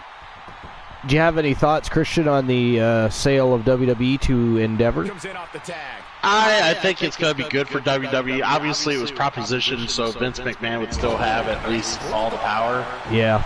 Over WWE. That was what he's looking for all along. And we have all come to terms to know that. Like, obviously, he had to have been shopping for that. So I'm sure there was other deals that were more valuable, money-wise, but not what McMahon wanted, or they didn't want McMahon to fold. Well, I mean, initially, what surprised me was initially the sale was looking at somewhere around $9.3 billion, and then he ends up selling to Endeavor for $21.8 billion. Let's go. Now, he did come out in the media recently and say that Triple H was going to be in full charge of creative, but I don't know. Okay. Who the hell knows? Who the hell knows? So, yeah, here's my thing. He's got the dog on the leash, right? He's going to let the dog do his thing. The second he don't like what that dog's doing, he's going to rein that leash in. And we'll see another Monday Night Raw we saw a couple weeks ago. Yeah, probably. That's how I feel. He's going to interject himself every once in a while, fuck things up, and kind of just like, oh, Dad, he definitely did that. Came home. Fuck. That's kind of just how it's going to be. What I forget if we talked about this, but what did you think of what happened to Shane when he returned at WrestleMania? I laughed out loud. I did too, I'll be honest. I did think it was a little bit funny. Because what was he even doing there? Like, I don't know. I guess Vince thought people wanted to see Shane McMahon. I guess. mean, he got a pop, so it's something. I mean, he did, but I mean, I just personally think the McMahons need to stay out of the ring. I think so too. You know, that's no clear indication that his time in the ring's done. That should be now. Yeah. Yep, agreed. I don't know. Fuck, man. I thought Snoop's role at WrestleMania Snoop did wonderful for what he did. Yeah, I thought it was interesting. All hail Snoop Dogg. Fuck. just that I don't even want to talk about night 2. It was just so bad. Yeah. Night 2 is one or two good things, and the rest was just nonsense. Yeah, night 2 should have been night 1. And night 1 should have been night 2. Night 1 was phenomenal. Very unpopular. I don't think we should have 2 nights. I think the old way was a limited card. It made it. No.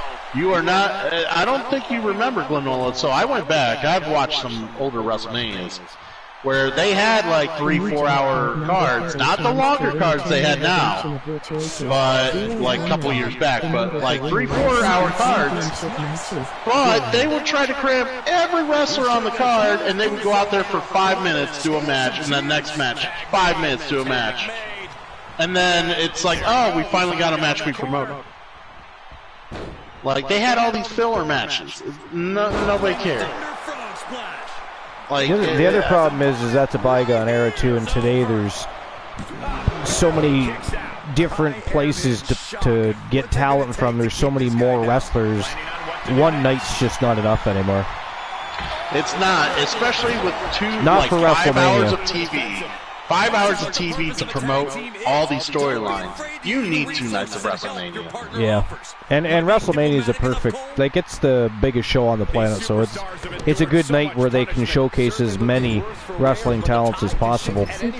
And I mean, they did a good job with that. I just didn't care. I did not. Like, for instance, you're telling me that there wasn't a better matchup they could have picked than Omos versus Brock Lesnar? Just despicable, menacing. I don't know. Like, that match was just for nothing. It was just pointless, and the build was like, it was just boring. That was terrible, Byron. That's gotta be it. I mean, I guess that part of the problem is I just don't care about Omos either. That too. You know what I mean? He's just another big guy that can't wrestle. Well, it shows the problem is it's nobody can buy into some big guy having a legit match against smaller guys. Like, again, like you said, a bygone era of sorts. Yeah. Unless, the big guy knows how to work with little guys. That's why when you see a little guy with Brock Lesnar, it's almost believable, because Brock Lesnar knows how to work with small men. He does, yeah. But yeah, when he got almost there, he could barely walk his legs across. And that's only because Brock Lesnar, he wrestled in New Japan for a long time, so on and off. So Exactly. he wrestled and he learned how to wrestle and work with those smaller guys. Most big guys, I mean, they're probably hurting the smaller guys if anything. I almost guarantee and it. it doesn't help with the direction, because most of the direction you get in WWE when you're that big is you have to do big guy things. You'll see like Donovan Dijak or whatever, and he's done like top rope like bullshit or whatever, and he comes up as T-Bar, and Vince is like, don't do this, don't do that, don't do this, you're a big man. Yeah. Like, I think big man should have evolved, or they should evolve. Granted, it's at risk of their health. Yeah. Like, Strowman could do some amazing things, but he paid the price for it too.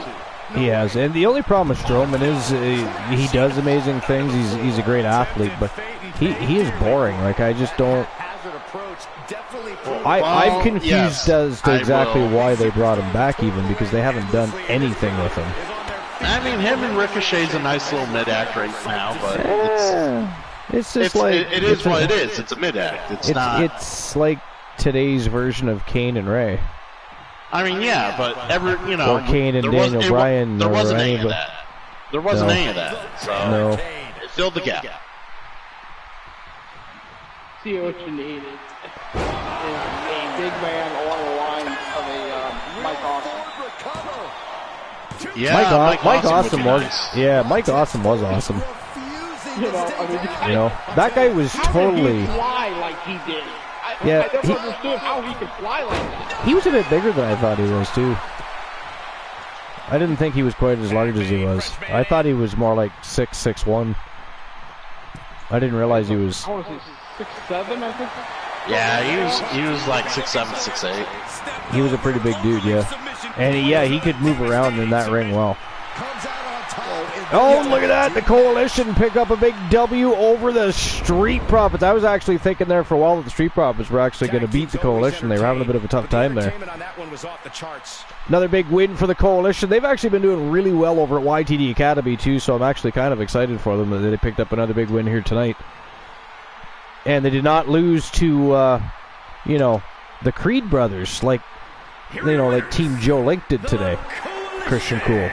Oh, that's a shame. The Creed brothers beat, and I mean, you know the infamous partner of the phenomenal Joe Lincoln, of the managerial team member of one Joe Link is J Negative Gaming, the Soulman Jay Simmons. Well, they were defending their YTD Academy tag team titles that they were boasting about and reminding everybody that they were the holders of, and I think I don't know if they just totally overlooked the Creed brothers, but they had a real tough time against the Creed brothers, and the Creed brothers ended up beating them for the titles. Phenomenal Soul took a big L today. Well, that's what happens when you go in there with nothing but confidence and nothing to show for it. Yeah, I'm still confused to what happened to the entrance of the Coalition. Though that was weird, because Archer has a brand new entrance. His solo entrance, it looks nothing, because so other superstars, of course, were starting to mimic Archer and have similar entrances. So he has a brand new entrance, but I don't know why they came out separate like that. That was weird. That is weird. It is. I'll have to figure out. Maybe they had a beef in the locker room. I don't know. Who knows? I don't know. My guess would be Nick Aldis wants to be the star of the show. Nick Aldis wants to be the star. Yeah, because he did come out second, didn't he? Now that you mentioned that. He did. How dare he? Trying to steal the spotlight. Hey, all right. You'll have to figure that one out on your own, buddy. I will look into that. All right, here we go. First championship match of the night. This is for the women's WCW World Tag Team Championship. It is the Outlaws, Amber Extreme and Dr. Britt Baker, or the other half of the Outlaws. Of course, as everybody is well knows now, the Amber Extreme and Dr. Britt Baker have joined the forces. Well, they are the forces. They are forces to be reckoned with.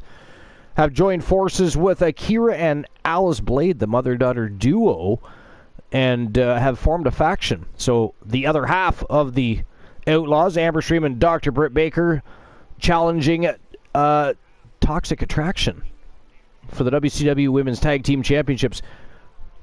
What do you think, Cool? Well, based on what I see in front of me, Toxic Attraction is, they got quite the cohesive unit. They do. We've seen it before, but Britt Baker, you can't discount her. You'd lose a few teeth if you did. I'm actually a pretty big fan of Britt Baker, personally. I think Britt Baker is hands above everything else that happens in that women's division in AEW. So, yeah, the AEW's women's division is not exactly very deep. No, it's not great. Yo, Woozy, joining the broadcast. What's going on, Woozy? Hey, Woozy. What's new and exciting? Great time to show up. You're showing up for the very first championship matchup of the evening. This is the first WCW SuperBRAWL of the Archivers 4.0. We, of course, very quietly launched last Sunday and have had a series of shows. Wrestle Wars Genesis, we had a tournament. We've had some YTD Academy action, and now here we are. SuperBRAWL, a little bit delayed due to schedule conflicts and other such happenings we're not going to discuss. Glenola, thank you. But anyways, it is not funny. You don't even want to know. It's not even... You shut your mouth, Glenola. Right? Exactly. Before he even speaks. I hadn't even said anything. You about were thinking it. We could smell the smoke. Okay? Don't even bullshit us. We knew you were up to something over there. Just waiting for the right moment to throw down with it. But anyways, this is the first SuperBRAWL of 4.0. Been a great night. First championship match, WCW Women's World Tag Team titles. We got the Outlaws versus Toxic Attraction. What do you think? TLC, by the way. Woozy. It's a TLC tag match. I'm going with Toxic Attraction. Yeah. So you're a fan of Toxic Attraction? Or you just don't like the Outlaws. Put you on the spot. A little bit of both. Well, I'm all about this match type: tits, legs, and the chastity belt. I mean, historically, when Olivia Payne was running the squared circle, she of course did have many altercations with Amber Extreme and Britt Baker, so that's probably why Amber Extreme became the first women's television champion. That's a brand new championship that came in when we relaunched into the Archverse 4.0. But the Women's Pure Wrestling Championship history has been, it is part of this title's history. So it was more of a unification into a new championship than it was. Well, it is a new championship, but we're keeping the lineage, just not utilizing the championship in the same. Because before, the Pure Wrestling Championship was almost like a contract case. Well, we've brought contract cases back, so the Pure Championships weren't necessary, so we're switching it simply to the television division. But instead of starting all over, we simply kept the lineage of the Pure Championship, and it's part of the television championship history now, is what we did there. Who began her wrestling career at the age of 17 years old. So, Christian Hart, by the way, Christian Cool, seeing how he's still on the broadcast, Christian Hart picked up a championship victory already in the Archverse 4.0. Came in with a new look, new attitude. I'm digging the blue with the Iceman. I like the blue. Kind of reminds me of Owen Hart's old uniform when he was the blue blazer, kind of a little bit. I've been liking it more and more. Yeah, so yeah. By the way, it's son kind of a breakaway. I know you didn't see this because you would have already rubbed this shit in my face, but it is not. Yeah, Woozy saw it. I know he did. He was watching YouTube. He's a fiend over on YouTube. You shut your mouth. It is not funny. The Hart Foundation, of course, Christian Hart was busy. He had other business to tend to, but the Hart Foundation, actually it wasn't even YTD Academy, it was on Wrestle Wars Genesis. Jim the Anvil Neidhart and Bret the Hitman Hart teamed up while Christian Hart was getting ready for his co-main event that night and decided to take on the Coalition. It is not funny. Like, I haven't even said anything yet. I saw the Hitman teaming up with the Anvil. I'm like, what the fuck? Yeah. Well, because I didn't even say anything yet. But yeah, Christian Hart was, of course, getting prepared for the co-main event. That evening, he went on to win the television championship in the men's division. But anyways, I mean, Archer delivered like 3 AKOs in that match. And somehow, Bret Hart and Jim the Anvil Neidhart still prevailed. The Hart Foundation did, in fact, defeat the Coalition. It was crazy. So, did Archer do anything else with 3 AKOs? You're not fucking Brock Lesnar. You don't do a 5-minute match by doing all your finishers and you're done. He definitely did more than that, yeah. But in addition to, and it still didn't make a difference, they just kept coming back at them. The pink and black attack was on full attack that night. Speaking of full attack, I gotta attack some of my other viewers. It is that time for me, so I will leave you gentlemen. Enjoy the rest of the show. Will do. Thanks for stopping by. Enjoy the cool verse. I'm sure we'll be by later anyway. Sounds good. Yeah, take it easy. Hasta la vista. Take care, Cool. See you, Woozy. Good to have you. Yeah, so Woozy, what's doing interesting? What's doing exciting? What's going on? What's going on? Share us the deets.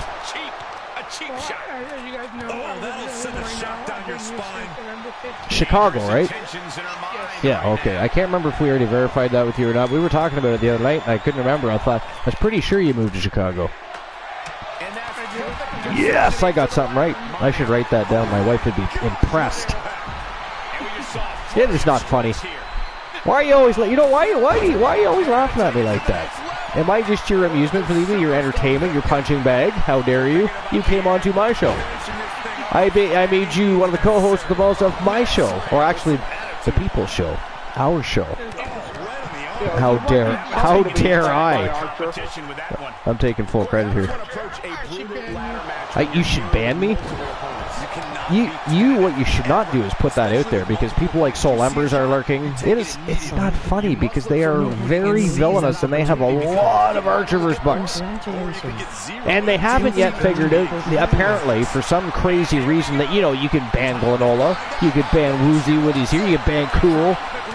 No, let's continue to ban Archer, the guy that brings us the entertainment, the guy that delivers the very best in fantasy wrestling excellence, bar none, period.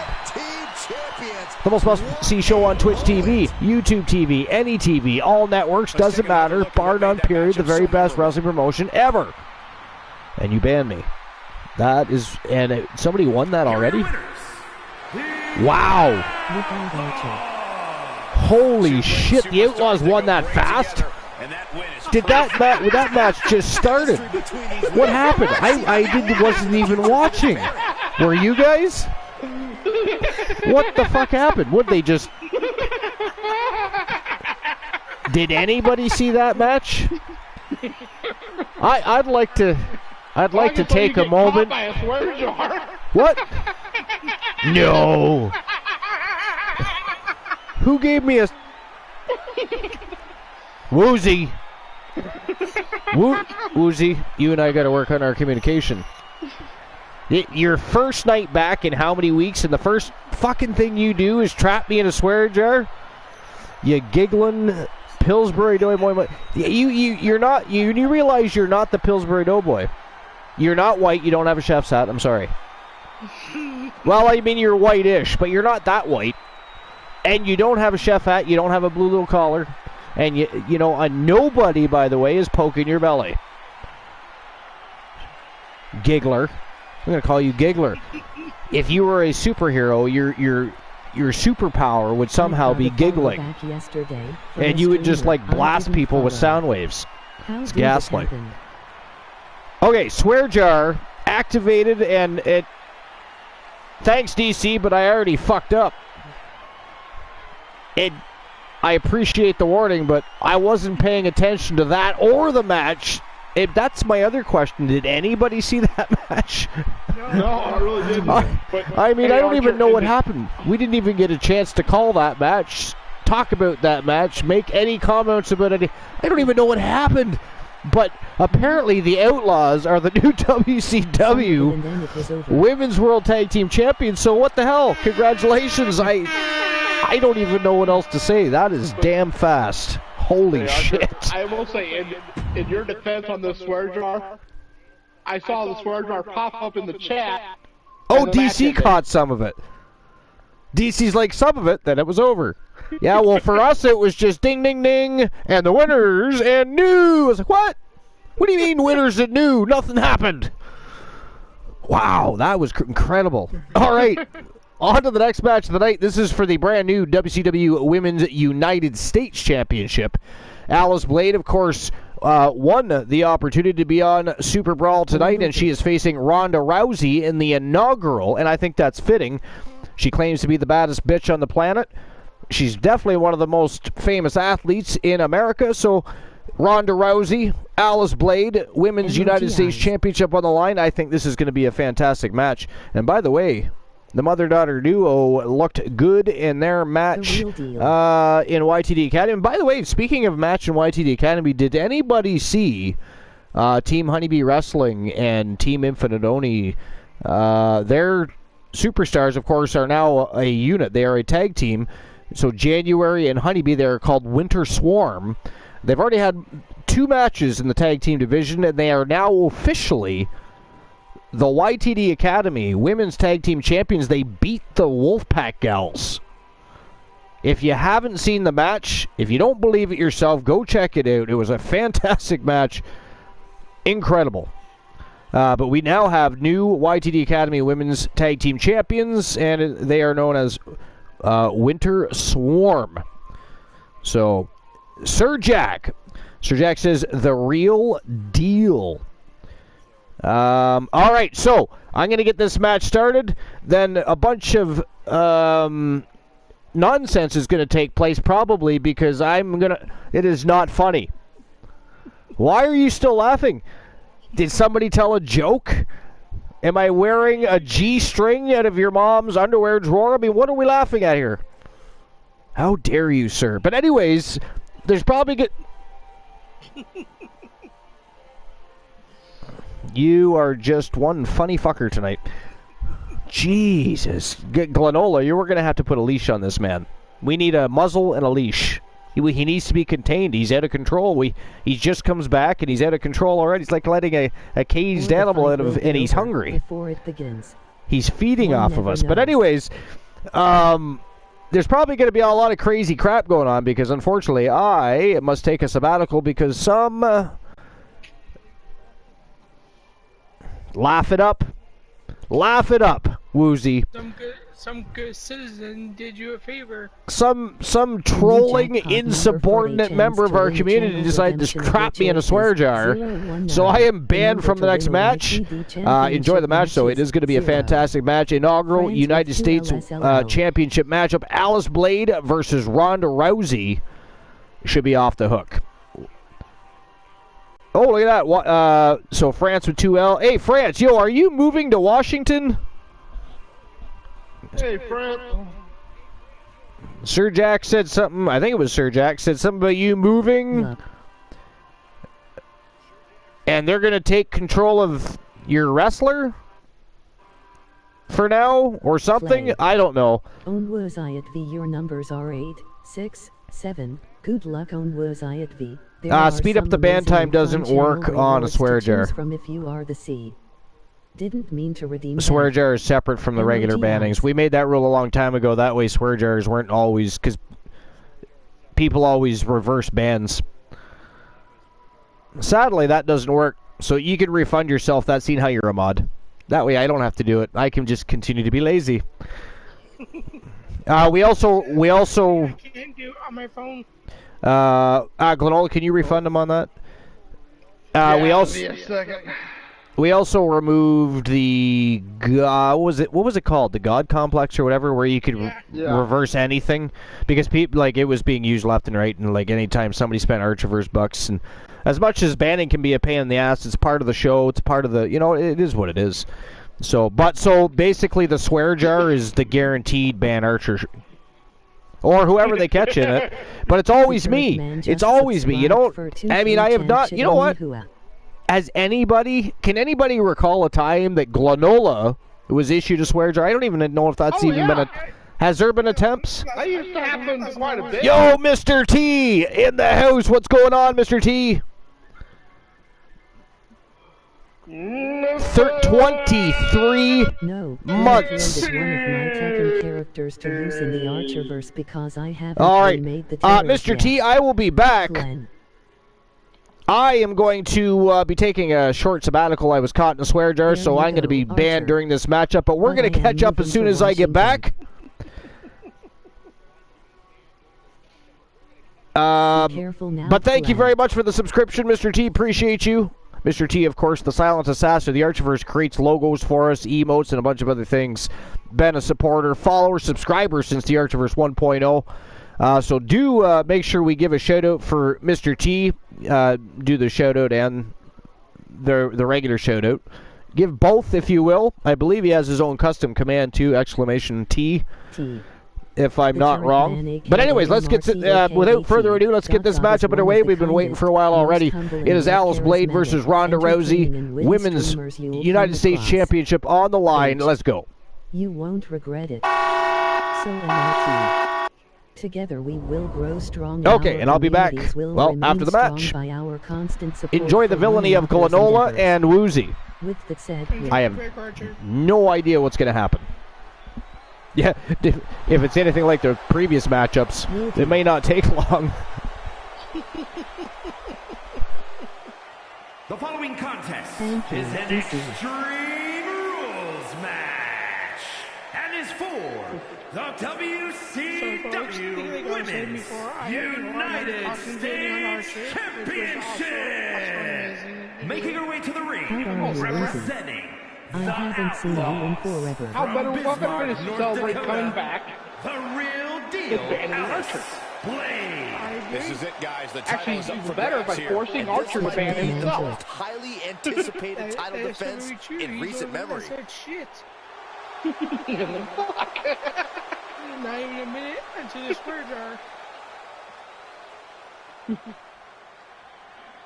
I still hold the record, though. Because What's the record? one word. In the message for swear jar, I put She's fucking quite Archer. simply the best. Oh, okay. Yeah, the competition's So, going to find that I'll out tell in you just a read the moment. message. And from Venice Beach, California, But do you see, I the really, baddest woman on the planet, Give you guys some good news about me. Rousey. I think I've She been won the saying, Women's I've Royal been Rumble the saying night she 15th of last returned to year. WWE and is And I once lost again about 40 pounds. dominant. I win by default because I am too great to suffer a That loss is and I awesome. can't risk Joe Link kicking me out his Listen to this faction. place. Emoji rolling They're on the going floor nuts. laughing. I agree with you, Archerverse sir. I am moving, but who wants to join the Archerverse with another one of my wrestlers? Rowdy. Brian Miller is always mine.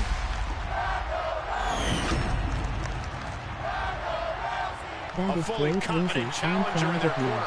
Absolutely Thank you, hell-bent DC. on capturing the title. So, Denal, how have you The been? freight train. No, not too bad. This is the one type of match where any and all rules go Got out the an window. application Well, in there's a for the reason they Walmart I named a used to premium work live at. event after this type of Oh, match, nice. Cole. The type Well, of they, mayhem in an I just extreme feel rules claim match got denied, deserves so the I have biggest to possible find stage. Indeed. Oh my God! The one manager wants me. Well, he wants me there. Quick thinking pays off. So now it's just waiting What to a hear, shot! get a phone call Reversal saying, after reversal, this proving they is did their gonna homework. These two having an answer for everything. Ooh, chopping down the opposition. Turns the tables on Rousey. What a lethal Alice got combination more there. ass than her mother. Emoji Mounting eyes. a downed opponent. Look at them go. Over and over and over again. And a slap, too. Raining down elbows. Check this out. Yeah, I've Little been insult to living life, injury. hanging out with friends, playing video, and that's been my life. Exercising, losing weight, eating better. That's awesome. I was curious, are you going to come back to streaming then, too? Or? Moves outside. What's I'm the not plan yet. here? I'm not ready to come back just yet. Rousey's getting rowdy as she's bringing this whole arena with her. No count out as she takes this fight to the floor. Combo of strikes. Just a clinic. Beautiful. Shot block. Byron, how does this matchup require a different mindset? A superstar must be prepared to go all out. Be as aggressive and vicious as possible. Remember, it's no disqualification. The superstars can do whatever they want, but it can only end with a 3 count or a tap out. No way! Great technique from Rousey. Nice amateur takedown all the way over. Deconstructing the knee there. Just how desperate do you have to be? Why not a fair fight, huh? And a stop to the gut, too. I'll try to stop by the next show. Alrighty, well, the plan, I believe, tomorrow night we have there's another show. Alright, I will try and be here. So, and then Clearly hoping something Wednesday I'm going to be nefarious is doing beneath the ring. a service on my channel.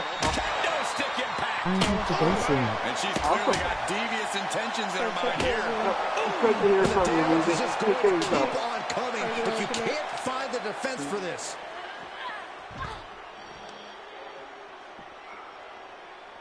And yes, Colliding Constable with is a in the house barricade. for a few minutes. Ronda had that scouted. Oh, look at this here. Arm wrench. That attack was definitely pre-calculated, hoping to greatly diminish the power in that arm. Able to avoid any harm there. You need to get some more sleep, QC, or just get started today? Go behind. Snap German suplex. Rousey reeling a little bit from the impact of that attack. Part of the territory when you're in an Extreme Rules match, Cole. letting us all know Alice is she's getting ready tired. to use that kendo stick. And some effective offense with that one. She had it scouted. Oh, kendo stick wrapped around her Distinct head. player. Oh, man. She saw that one coming. And that definitely made solid impact. Not the position you want to be in right now. Oh, my goodness. An impactful display of offense we just witnessed there. Oh, just turn that around. Wow, that won't separate your shoulder. That'll divorce it.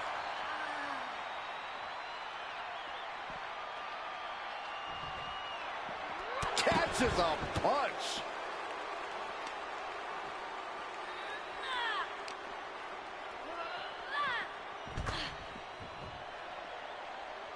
Boom, head kick connects. Superb technique Sir from Jack's the Rousey. greatest That was not a hell yet, of a but maneuver soon. there, guys. Well, great.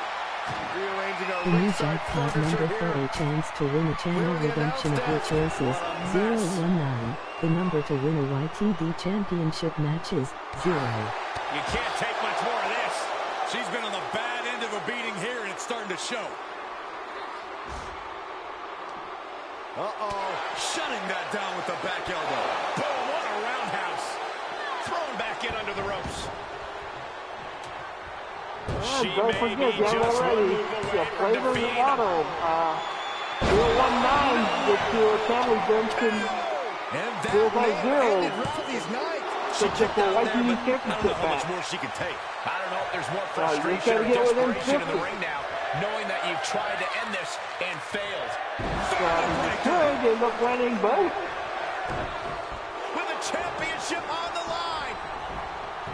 And if you're serious on what superstar you are today, well, that's an amazing superstar. Superstars which Champ. want to become someone else for the day? Type superstar and become a Extreme different Rules is not for the faint superstar of each heart, day as you you can see in visit. these highlights.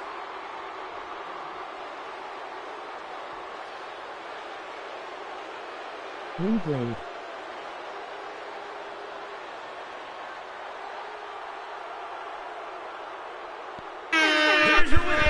I have returned, and I see we have a brand new WCW Women's United States Champion, Alice Blade from the Outlaws. Man, the Outlaws are picking up gold tonight, aren't they? I mean, I can't remember if Woozy had joined the broadcast already or not to know that the Outlaws have joined forces with Amber Extreme and Britt Baker, so they're all the Outlaws now. They're a faction. Imagine how the new champ must feel, Byron. Yeah, so I mean, Amber Extreme and Britt Baker pick up tag team gold. Alice Blade winning another title because she's already a tag team champion, Wrestle Wars champion. So both teams in the Outlaws faction are both tag team champions. And now we have Alice Blade, the United States champion, and Amber Extreme happens to be the Wrestle Wars Genesis television champion as well. So the Outlaws are collecting gold like a mofo right now. That's freaking crazy. So listen, my son messaged me, and we're having a bit of a conversation. It's just a bit of a personal matter, so I'm going to be off mic for just a while longer. But I believe we're hitting the championship rounds here. So what I'm going to do is get the matchup ready, get the betting line open. Yeah, we're into the championship rounds officially as of right now. So, and the next match of the night is January from Team Infinite Only, also one half of the new YTD Academy Grand Prix Tag Team Wrestling Champions, defeated the Wolfpack Gals earlier today over at YTD Academy, become champion. She is stepping up to the plate to face She-Fiend in the inaugural matchup for the Women's WCW World Championship. So it should be a slobber knocker. It is an iron to gold match, and that is next. But I am going to be off mic for just a little bit longer while I finish my discussion with him, and then I will return. So I shall be back. Oh, Darth Glenola. I didn't even realize it was Woozy and Darth Glenola. You got a member of the Jedi Order, Woozy. That is absolutely epic. Oh, Woozy had to take off. Oh, Woozy's gone, so it's just Darth Glenola and the Fam Jam. Okay, but either way, I'll be back in just a few moments. But I'll get the match started first, and I'll get the betting line open. So give me a moment while I do that. I got to tell you, the news and rumors for the dirt sheets was boring tonight. Like, when everybody just started having regular conversations, I was like, yeah, well, it's better than what's going on in the dirt sheets tonight. Nothing at all interesting. That happens sometimes, though. And we are just coming out of WrestleMania. Yeah, we're just coming out of WrestleMania, so... even though you would think, well, there should be lots of news. When you got shit products, She should win, but I love January. That's my birth month, Sue. Yeah, true enough. All right, so who walks out world champion here? Is it going to be January or She-Fiend?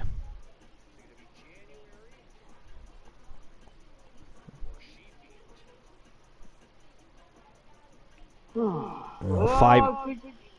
going to go with She-Fiend. You're going with She-Fiend? I'm going to go with January on this one. I mean, normally I would side with She-Fiend. She's an absolute monster. But so is January, though, in her own right. She's big, powerful. She moves pretty well in the ring. Great technical ability. She might actually be better than She-Fiend in that category for sure. It's going to be a tough one. I don't know. But 5 minutes you have to make your bets on who you think is going to win this matchup. WCW Women's World Championship on the line, January versus She-Fiend. Let's go.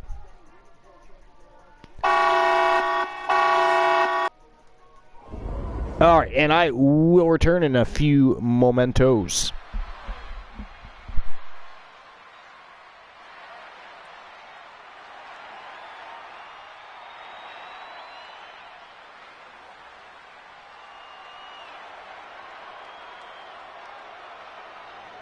The following contest is a no-holds-barred match and is for the WCW Women's World Championship. Making her way to the ring, representing the Dangerous Alliance from Knoxville, Tennessee, the Queen. Let's not forget, the title is on the line here tonight. How can I forget? I've been looking forward to this match for a long time.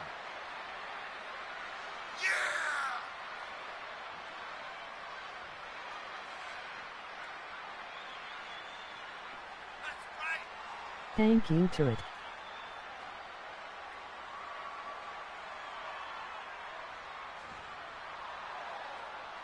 Earlier today, guys, she told me just how proud she is of what she's done in the ring as of late. But if I know her, Michael, she's not even close to being satisfied. You can bet she has plenty more she wants to do over the course of her career.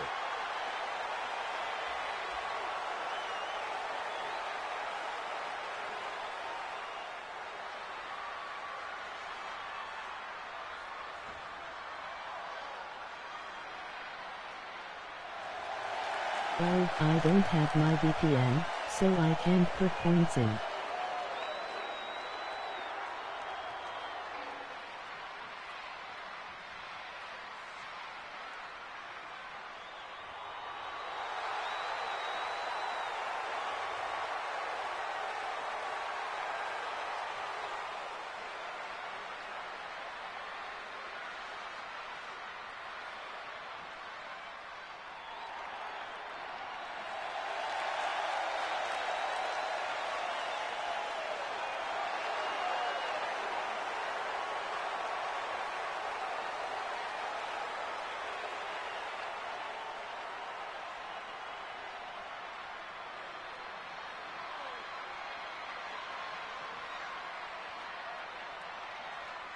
Will.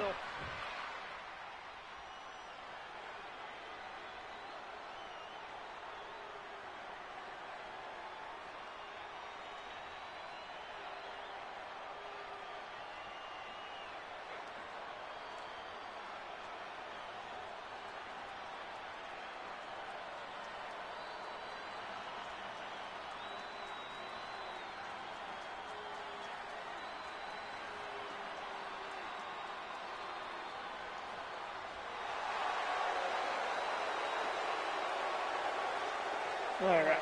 So there is points on both sets now, so there'll be a payout.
The new jackpot number for a chance to win a channel redemption of your choices, 019. The number to win a YTV championship match is 0.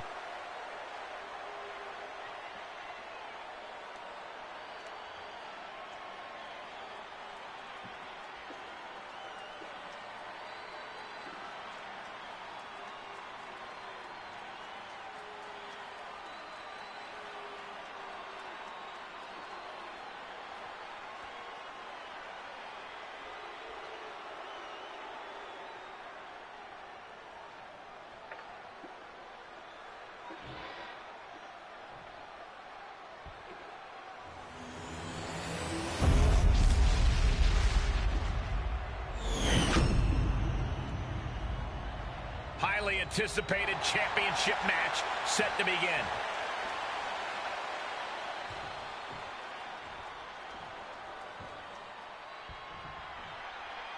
Byron, think of the great Iron Man matches throughout history in WWE, from the first one between Bret Hart and Shawn Michaels to Triple H and The Rock, all the way up to Sasha Banks and Bayley.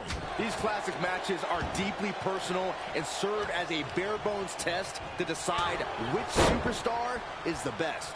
The first fall in a match like this is essential. You want to get that right away while not expending too much energy off the bat, because you have to survive the full time limit. So some competitors work on high-intensity interval. Into the cover!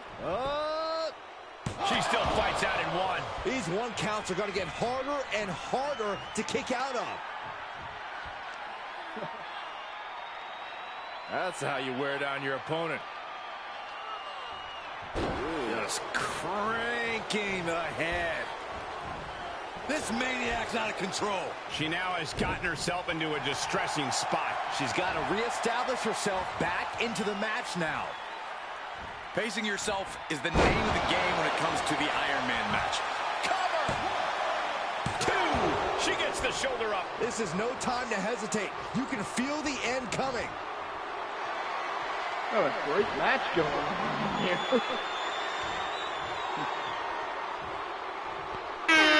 I have returned. Wow, that's interesting. We both came back at the same time.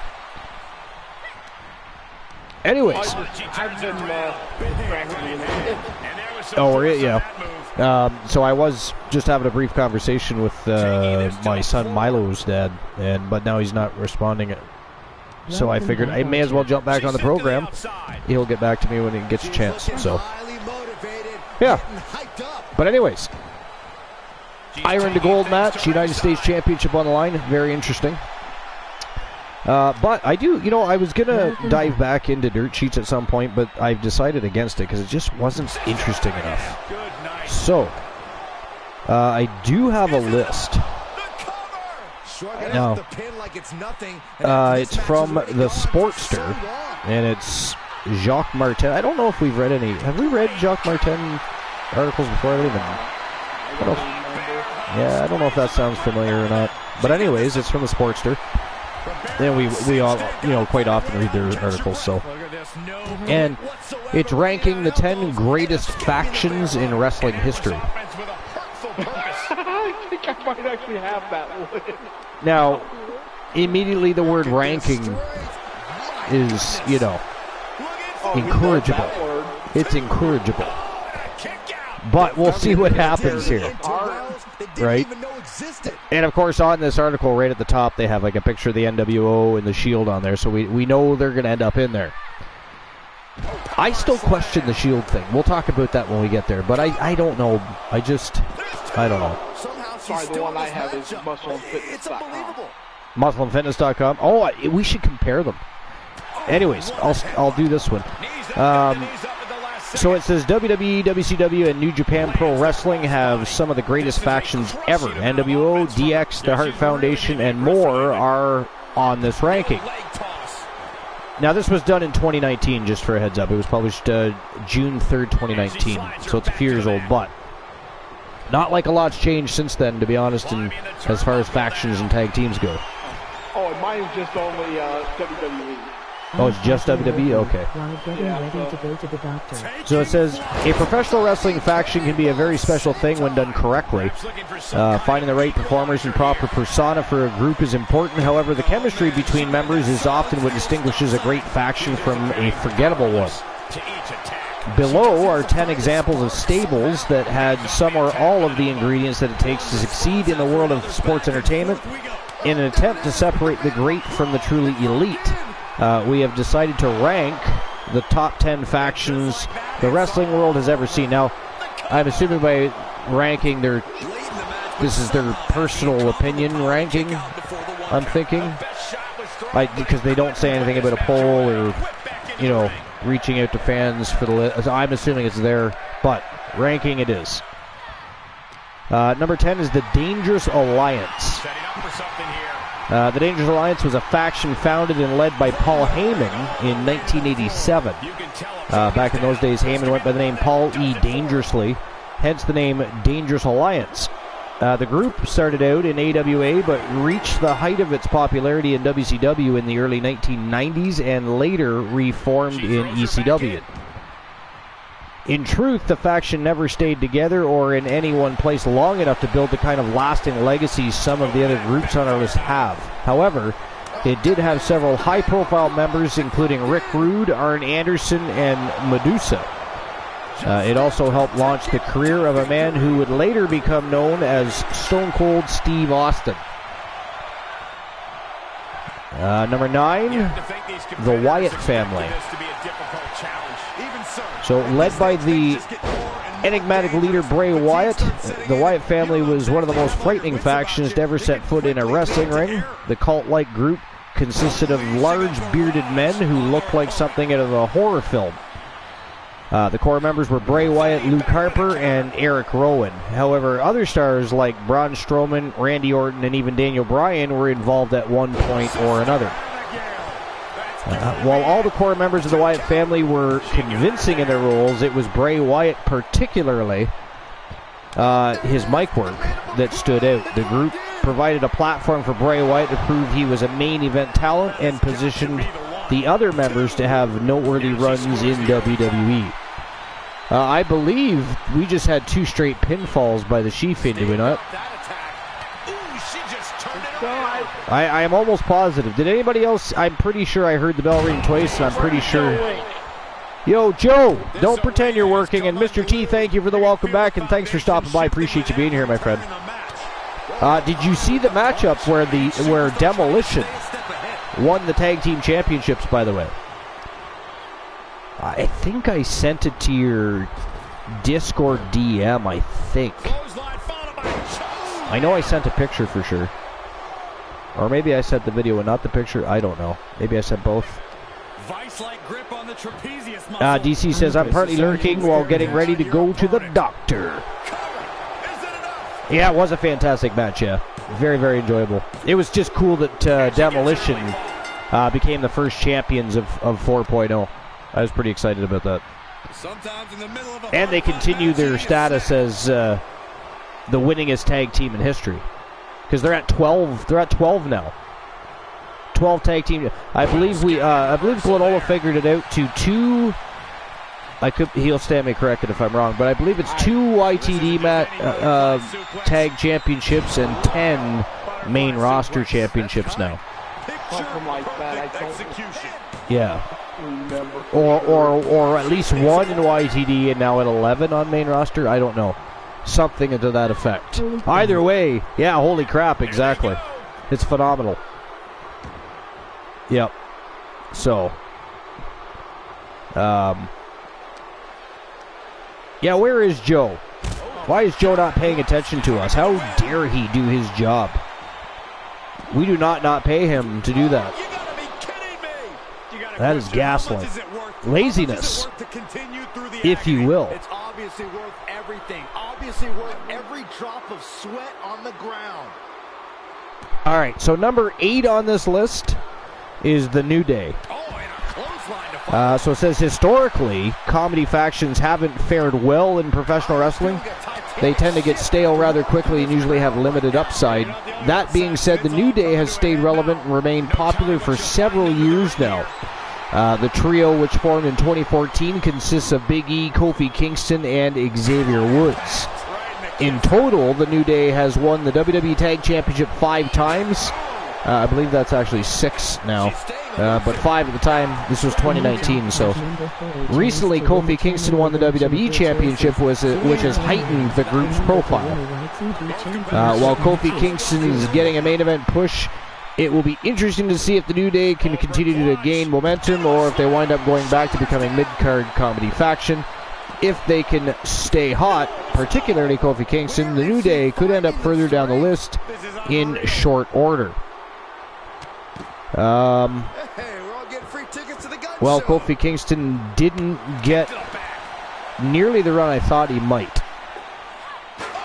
I was actually particularly disappointed by his run as WWE champion. I don't know. That was just me personally. Not because of him or anything, but because of the run itself. You know, just, I don't know. I thought it was poorly done. I didn't think he should have lost the title as early as he did. Many other things. I don't know. And there's another fall by She-Fiend. I don't know if that's 3 or more, but I'm pretty sure She-Fiend is looking at becoming the inaugural Women's United States Champion here. I think so. Oh, right into the referee. I mean, unless January has a comeback.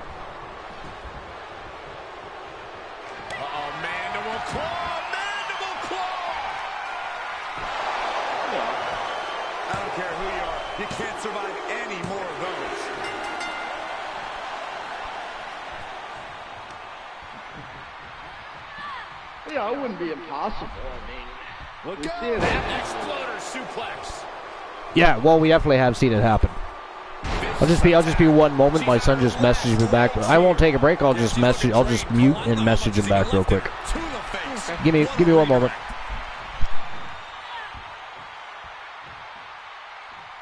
Into the power slam. Cover.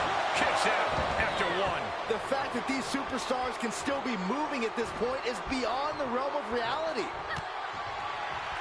Oh, this is my favorite. The old butterfly suplex. She's got to be out of it now. Makes the cover.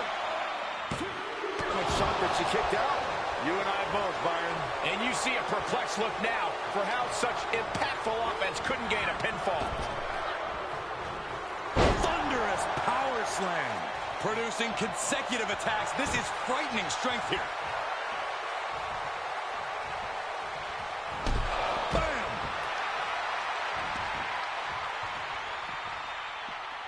Scratching and clawing. This could be it. What a kick out. And you believe it? Can you believe she powered out? Made her pay for her mistake.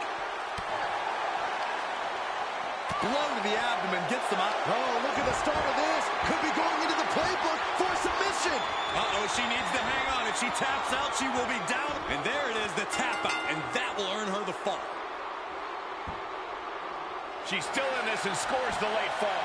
She's able to get out of the way. Now, Byron, what's up?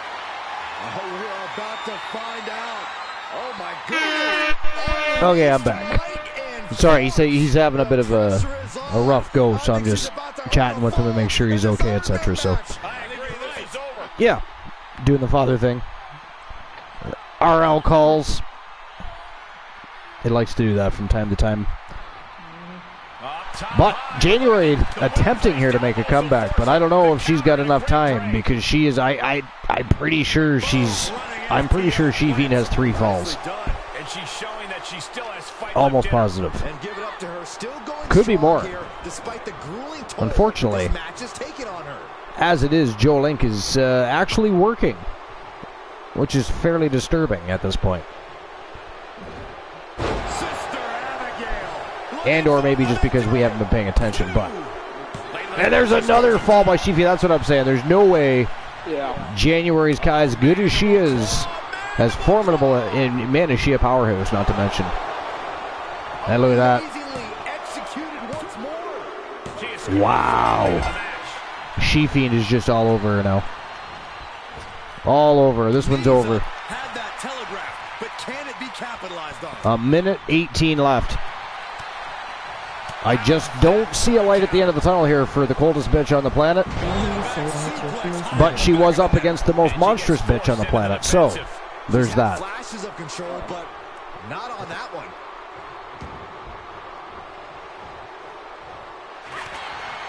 Ooh, nice reversal right into a crossface. Nice work by January there. And got a fall there. But too little too late. Too little too late. See how fast she tapped She-Fiend with that? Maybe she should have been going with submissions during this matchup. Tapped her real quick there, she did.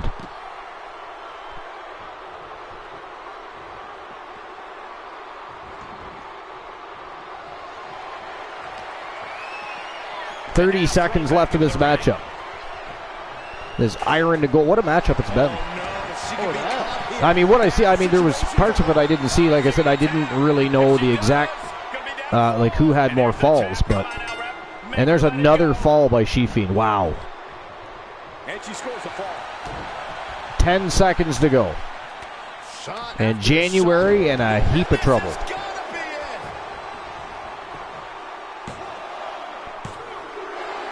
Wow, she would have scored another fall there too.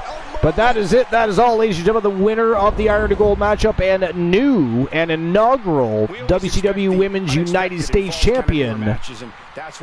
It is She-Fiend, a.k.a. the Sinister Fiend, that has become your new United States Champion. Of course, She-Fiend, a member of the Archerverse management team. Big win for She-Fiend, inaugural United States Champion. Ban a host for what? Glenola, so you banned yourself. You can't ban yourself. I actually had to look at that twice to make sure I was reading it right. I was like, what? Good God.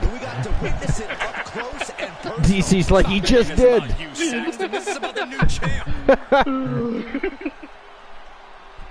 Oh my God. I was gonna do a swear jar, but trying to trap yourself in a swear jar?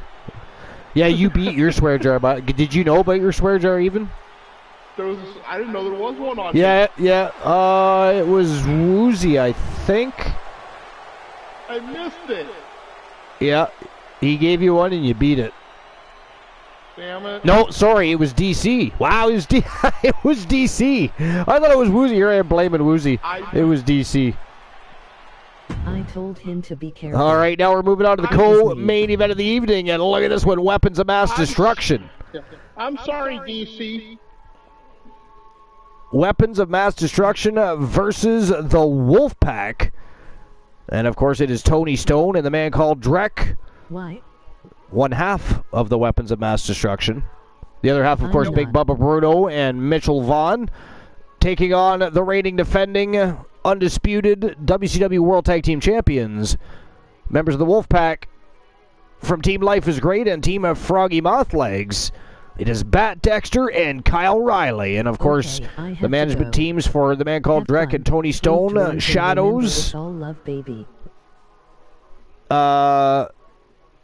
Hey, wait a minute. Tony Stone is Shadows. Man called Drek is Team Dead Drek. Good Lord. Yeah. I just about gave Shadows credit for Dead Drek and Tony Stone. I'm sure he would take the credit, but... Sorry, because normally I try to fail if I know I have a swear jar. I try to fail it. I still got to issue the payout. All right, DC. Talk to you later. Thanks for stopping by. At least you were able to stop by the show. There was a few shows because we ran a little bit earlier, so she didn't catch the show. She had to watch the VODs. So I knew she was going to be here at some point tonight. I would say enjoy the day, but you're going to a doctor's appointment, so that's not much fun. At least not usually. I wouldn't think. Anyways, issuing the payout right now.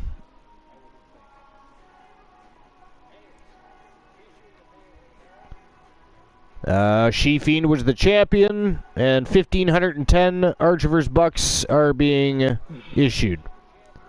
And I will be banned for the match, so enjoy yourself. You can't ban yourself. Now, All right, so who I only have one walks out at the doctor. World Tag Champions? The Turret Man. Is it going to be Weapons of Mass Destruction or to win a channel redemption the of Wolfpack? your choices, 019, the number to win a YTV championship. 5 minutes to make your bets as usual.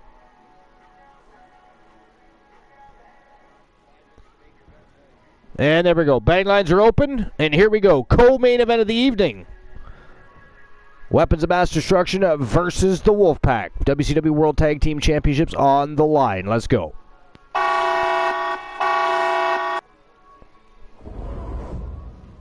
It is go time. And here they come.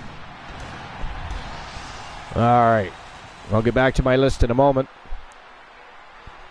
But first,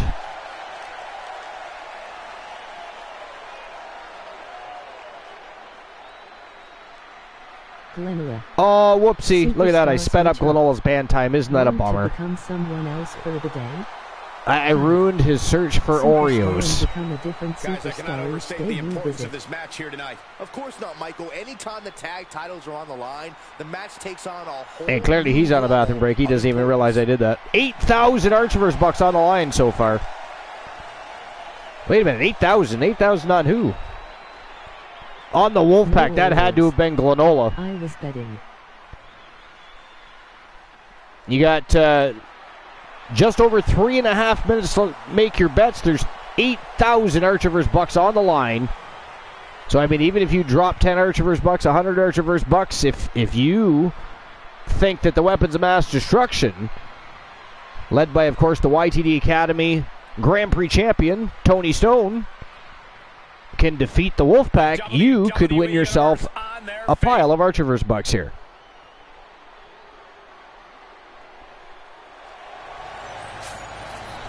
All right.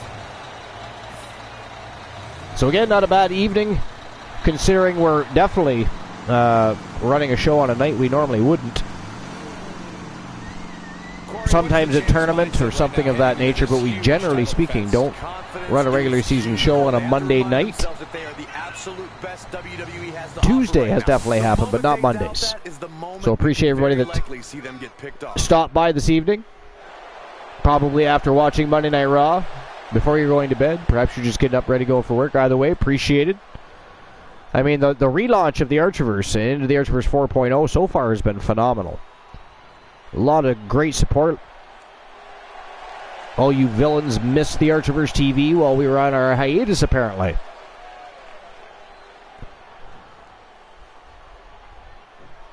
All right, so I may as well get back into that list. Give me a moment while we do that. You still have 2 minutes and 10 seconds to make your bets, by the way. The following contest is a tag team match. All right, so number 7 on this list is the Hart Foundation. The WCW. So not to be confused with the Hall of Fame tag team, the Hart Foundation. The new Hart Foundation faction originally formed back in March of 1997. The Pro Canadian stable boasted an impressive roster, including the likes of Bret Hart, Jim Neidhart, Owen Hart, the British Bulldog, and Brian Pillman. The anti-American group was the focal point of WWE television throughout their run. Moreover, the stable also got their hands on every major WWE title over their relatively short time together, including the WWE Championship, which was held by Bret Hart. Unfortunately, due to Bret Hart's departure from WWE in late 1997, the group lasted less than a year. If they stayed together a bit longer with the talent they had, the New Hart Foundation could have given some of the top factions on our list a run for their money. And they're not, they're not wrong about that. I'm not really sure why they chose to. I understand Bret left, but it was called the New Hart Foundation, not the Hart Foundation.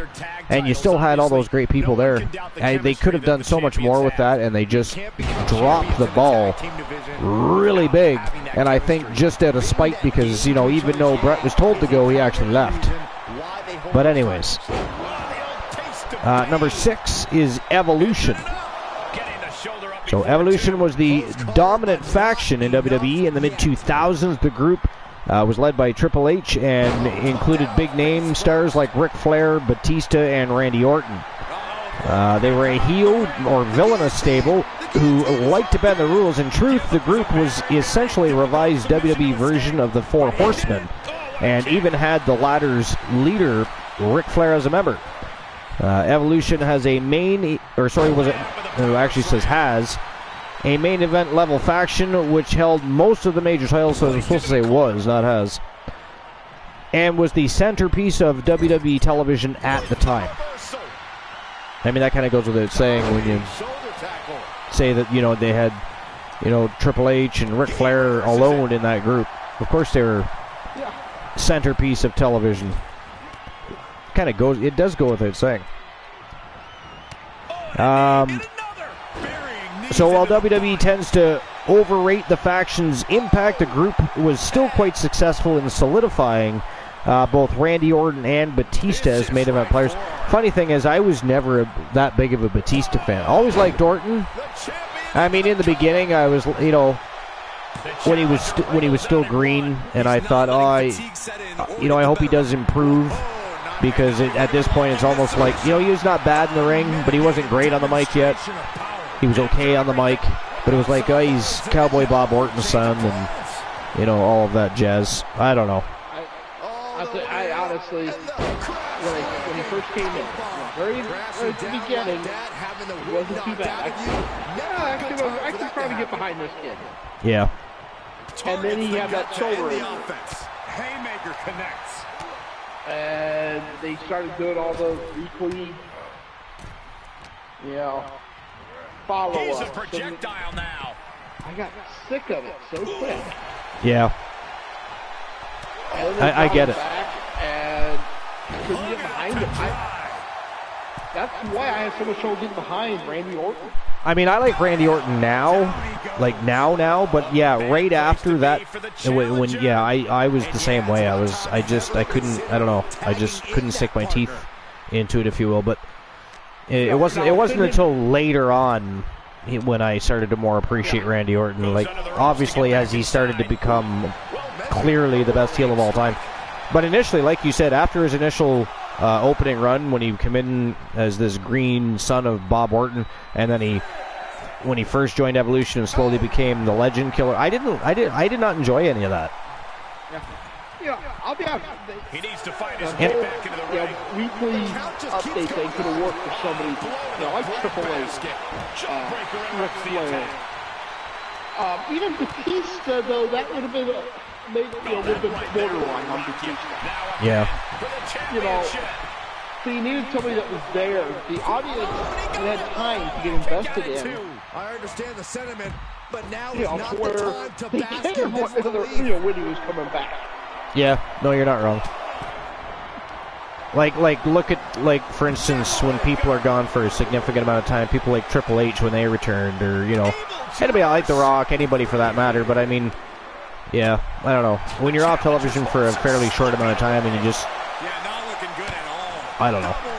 I agree. Nasty kick. Like I said, I became a fan of Randy Orton, but I definitely wasn't always. He definitely proved himself. Oh, he did. Eventually. I'm still not a huge Randy Orton fan. No, I'm still not a huge fan of Randy Orton, but I can appreciate and respect what he's done, what he's accomplished up to now, like what he's in, what he still, and he still continues to give back. So I like that too. But at least half of his career, I could have cared less about. To be fair. You know, I don't know. You know, and it's not saying he didn't have some good moments. I mean, oh, absolutely. Yeah, I'm not taking it. Yep. Of that feud with Undertaker. Team offense. Yeah, time for more pain. That was great. Yep. What a tag And team. you know, honestly, a decent amount of the Let's get it on. what was it? I can't remember what they called it, but Edge and Look at this. Orton against DX. Yeah. You know, some of that was decent. But then again, how could it not be with DX and Edge involved? Well, yeah, exactly. Exactly. There's another group I was not always a fan of DX, and it's funny because people, because I've been a wrestling fan a long time, and people are like, "What do you mean you're not a fan of DX?" I didn't say I wasn't a fan of DX. I said I haven't always been a fan of DX. Like, I don't know. I didn't have a real reason to be. Like, why? Yeah. Well, I'll be honest. By the time I first saw them, the first time around, they were the rule benders, right? Yeah, it was after Sean was already gone. Yeah. My first time I remember seeing them. Taking a moment to let the X-Pac turned on Kane, gave him a low blow. Yep. The low blow heard around the world at the time. Oh my God! Yeah, and, Spiked them. One wicked attack after what the hell? Yeah, I was upset, but then I'm thinking, wait a minute. Are you suicidal? We're gonna see it. Uh-oh. Paying it right back with a reversal.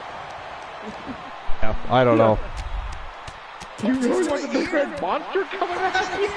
I mean, I get why Kane was always put in spots with the little guys, because for a big guy, well, first and foremost, Kane was an athletic guy. He moved very well in the ring, but he was safe, and he had the ability to work with anybody, no matter their size, and either put them over or make them look good, if not both. Right, so I get it, but I hated it at the same time. It was supposed to be the big red machine, the big red monster. It was the Undertaker's little brother, Kane, and they're putting him in there with luchadors, and I don't know. I hated it. Now I appreciate it, because as you get older and you learn more about the business and you appreciate more about the business, you get all that stuff. So, but then to watch Rey Mysterio beat Kane for the title, I was like, what? No, like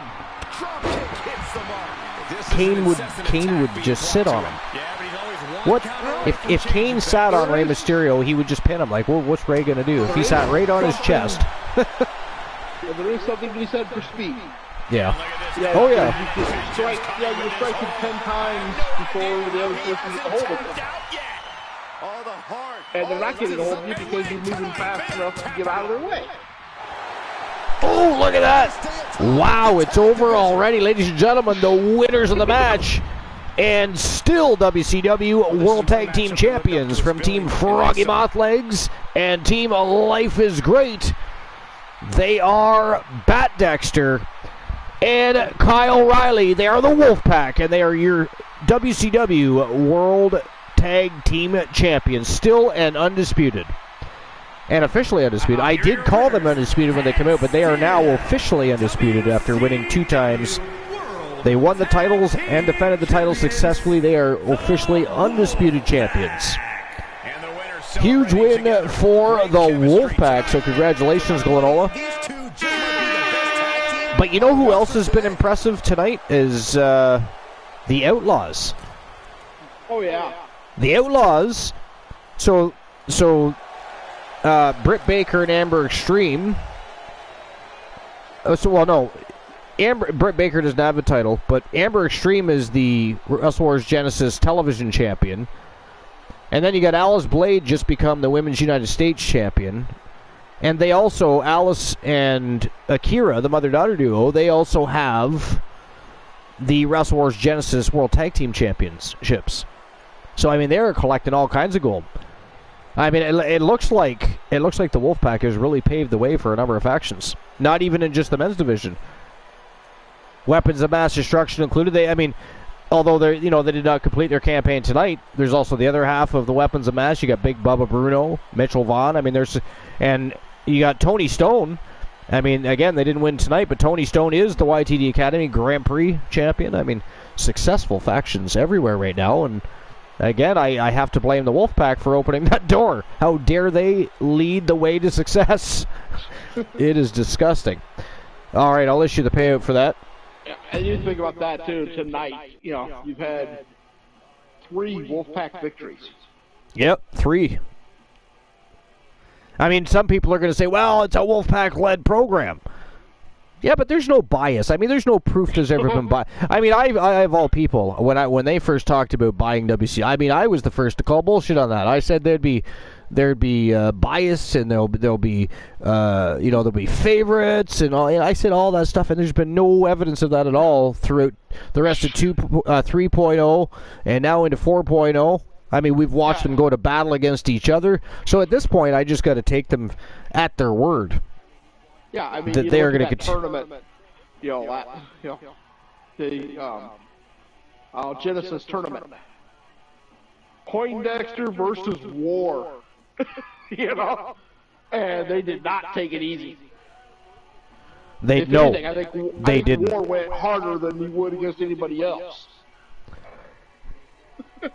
Oh, that wasn't even the co-main event. We're at the co-main event right now. How did we end up with 10 matches? Weird. You never know what to expect. So Tony Stone, poor Tony Stone's got to fight twice tonight. Back to back. Wow. That is ghastly, and he's got to face Jim the Anvil Neidhart, who is on a roll right now. I mean, he did qualify. He won his qualifying matchup to get to WCW SuperBRAWL. Tony Stone, although champion, also earned the right to be here. He just went through a matchup, just got beat up by the Wolfpack. But honestly, that match isn't even supposed to be on the card. He wasn't supposed to be defending that title or fighting for that. It was supposed Jim the Anvil Neidhart wasn't supposed to be fighting tonight either. I was going to have him fight on WCW SuperBRAWL this coming week, so Friday.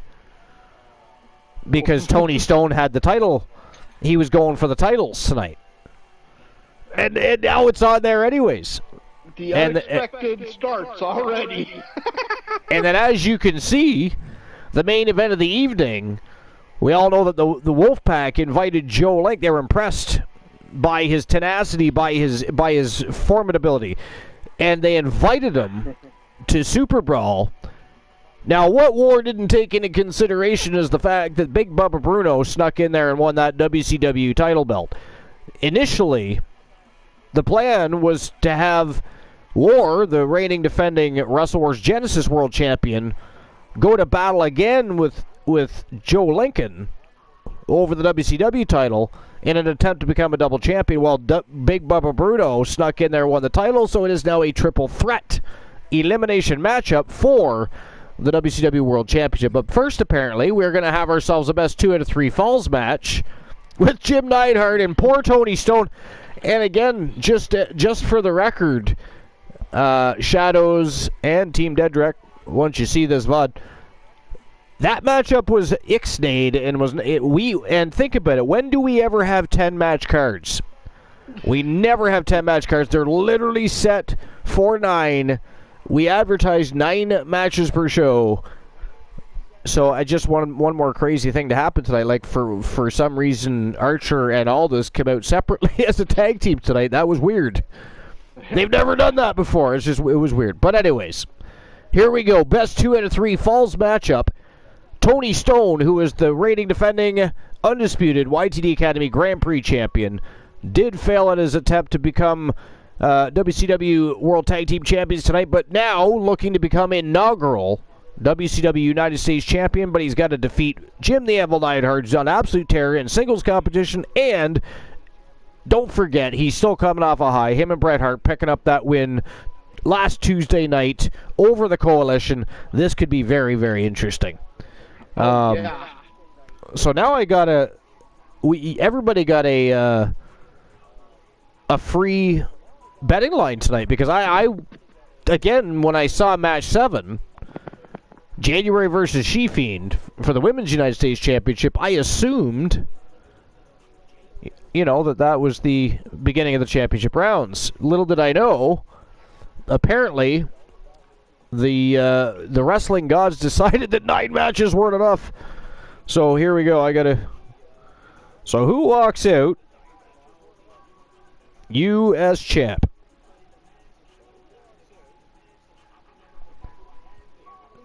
Is it going to be Jim Neidhart?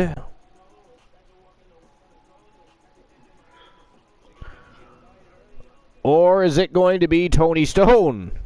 The man who just got beat up by the Wolfpack. This is not even fair. I actually feel bad. A little bit. Kind of. Sort of. No, I don't. I really don't at all, Glenola. This is going to be a hell of a match. I think it's going to be a hell of a match either way. I'll be honest, anybody that can't be in 2 matches in one night don't belong on a Wolfpack show. Yeah, don't be talking to Alan Severn about having more than one match in a night or facing, 7 or 8 people in an evening. Not at all. They do. Good Lord. It was a battle royale, a 6-man Hell in a Cell, and an elimination chamber match. Yep. In one night. One evening. Yep. By the way, you never did really comment. What do you think of Alan Severn being the new YTD Academy Pure Wrestling Champion? I think it's great. But I mean, aside from the... I'm stunned that,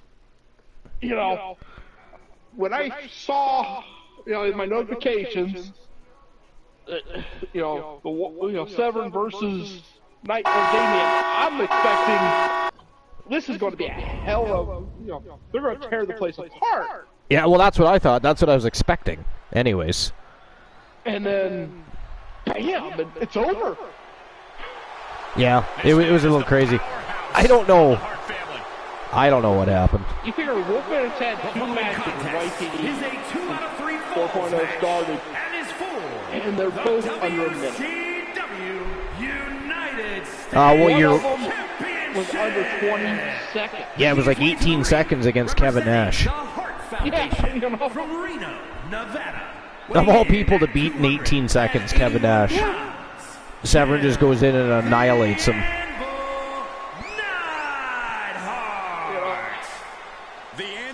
What the hell's going on here? Yeah, literally. What does that actually mean? Trust me, if you have Well, let's see what Jim Neidhart can do against Tony Stone. I mean, this is going to be interesting. Again, Neidhart's on a bit of a tear. I mean, he picked up the qualifying win at YTD Academy to be here tonight, and again, they just came off a big win against the Coalition. So, I mean, Neidhart looks good, but is he good enough to beat Tony Stone? Even though Tony Stone did just take a relatively good beating, but by Bat Dexter and Riley. Weapons of mass destruction. We shall see. He looks like he's limping a little. I don't know, Glenola. He doesn't look 100% to me. Now, let's be real, right? Damage retention. It's a real thing. It is a real thing. There's no way we crown a new champion tonight. Beast mode. Tony Stone's jacket says. That beautiful YTD Academy Grand Prix Championship. Last man standing for a pure title.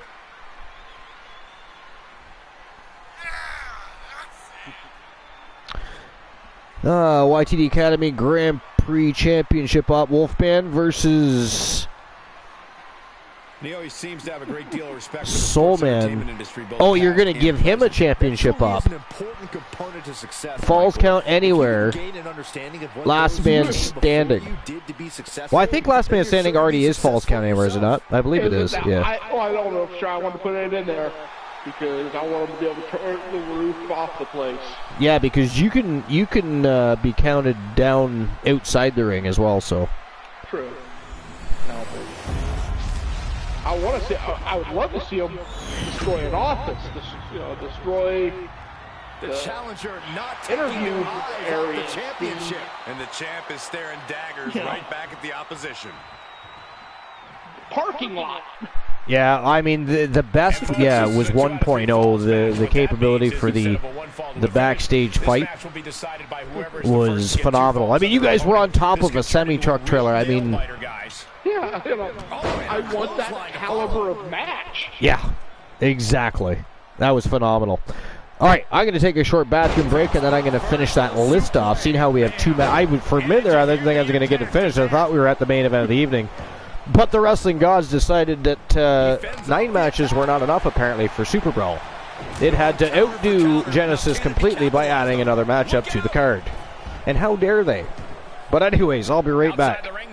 He has no need to rush. Gets him with the counter. Everyone needs to get out of the way of this fight. This feels so unsafe. Corey, how do you mentally prepare for something like a Falls Count Anywhere match? You have to be ready to adapt. Wherever your opponent takes the fight, you must be ready to follow. So expect the unexpected and have a plan in your back pocket for any situation. Oh, look at this. Boom, what impact. The cover, shoulders down. And he breaks the count quickly. He's nowhere near ready to stop fighting yet. Ooh, elbow strike. Some serious damage to the arm being inflicted here.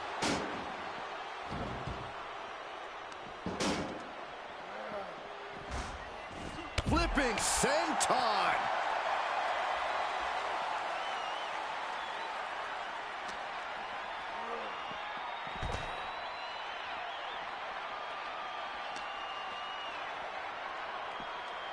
Oh, strong impact.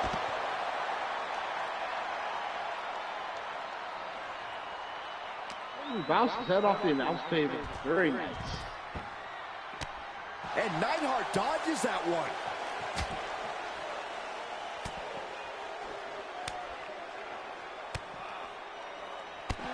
So he can end it here. And a shoulder in the air. This isn't even close to over. And able to counter. Oh, back elbow. Delivered into the barricade.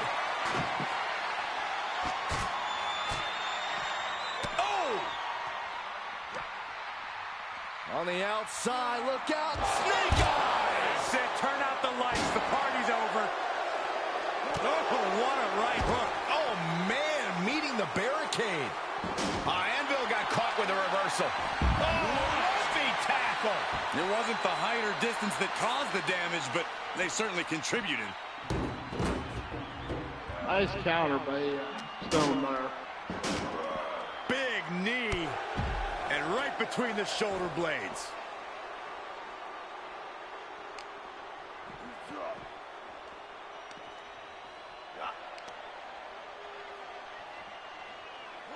Hellacious power slam. Quick back elbow detours that offense. We're on for the victory here. And he only stays down for a 1 count. I'm just as shocked as everyone else, Cole, his opponent included.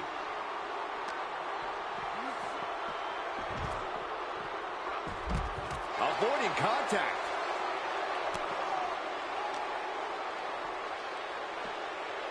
Suplex. Ooh, treading all over their opponent. Shot to the gut will break things up. Uh-oh. Timely counter by Anvil.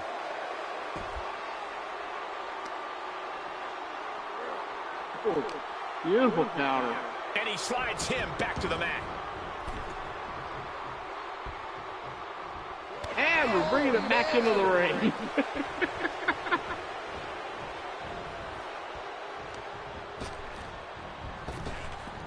Oh, man! Ouch. Oh, he's got him by the leg. Oh, that hurt. Oh, just busted open He the strips anvil. away, living to fight another day.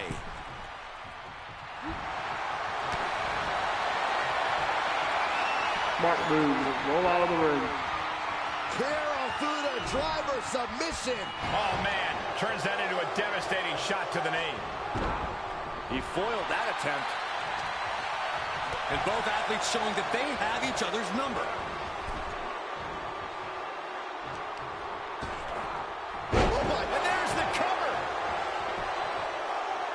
It only gets a 1 count. I can't believe it. He Right just back won't go in the away. hard way.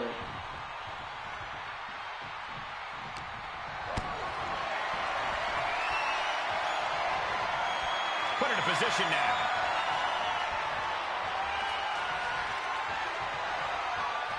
Are you kidding?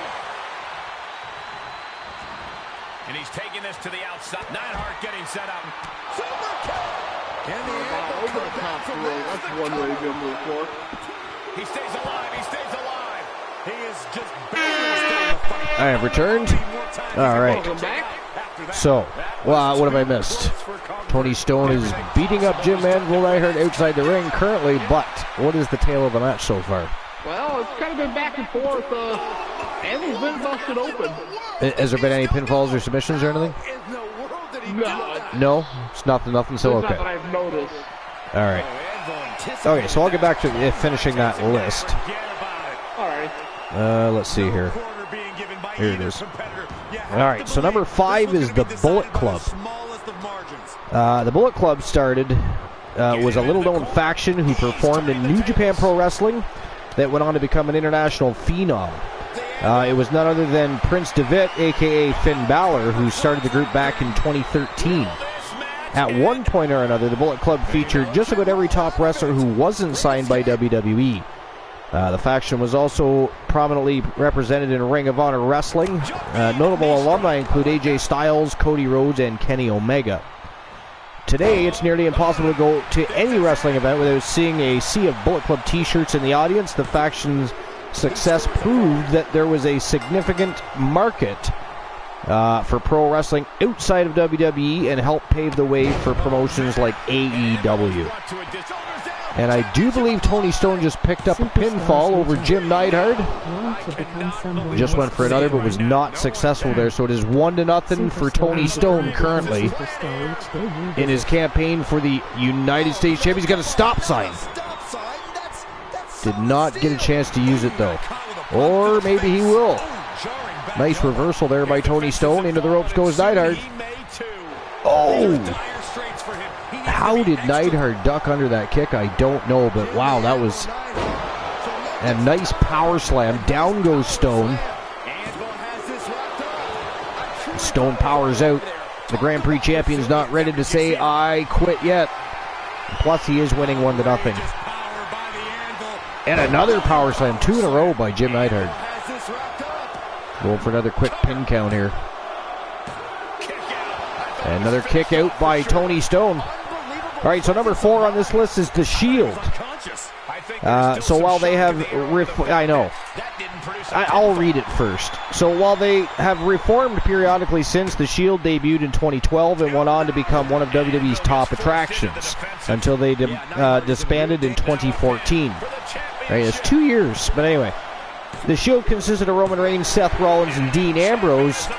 And ladies and gentlemen, that is it. That is all. The winner of the match, best 2 out of 3 falls, and new and inaugural WCW United States Champion, representing the Weapons of Mass Destruction, and of course, Team Shadows.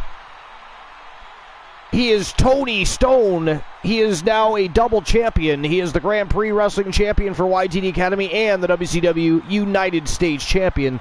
So congratulations to Team Shadows and Tony Stone on becoming the United States Champion.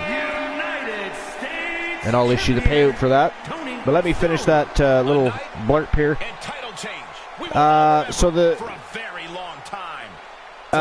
said all 3 of which would go on to capture world titles as singles competitors. The Shield is a complex legacy. One of the things that makes them unique is that they became a main event draw without having any previously established stars in the group when they debuted.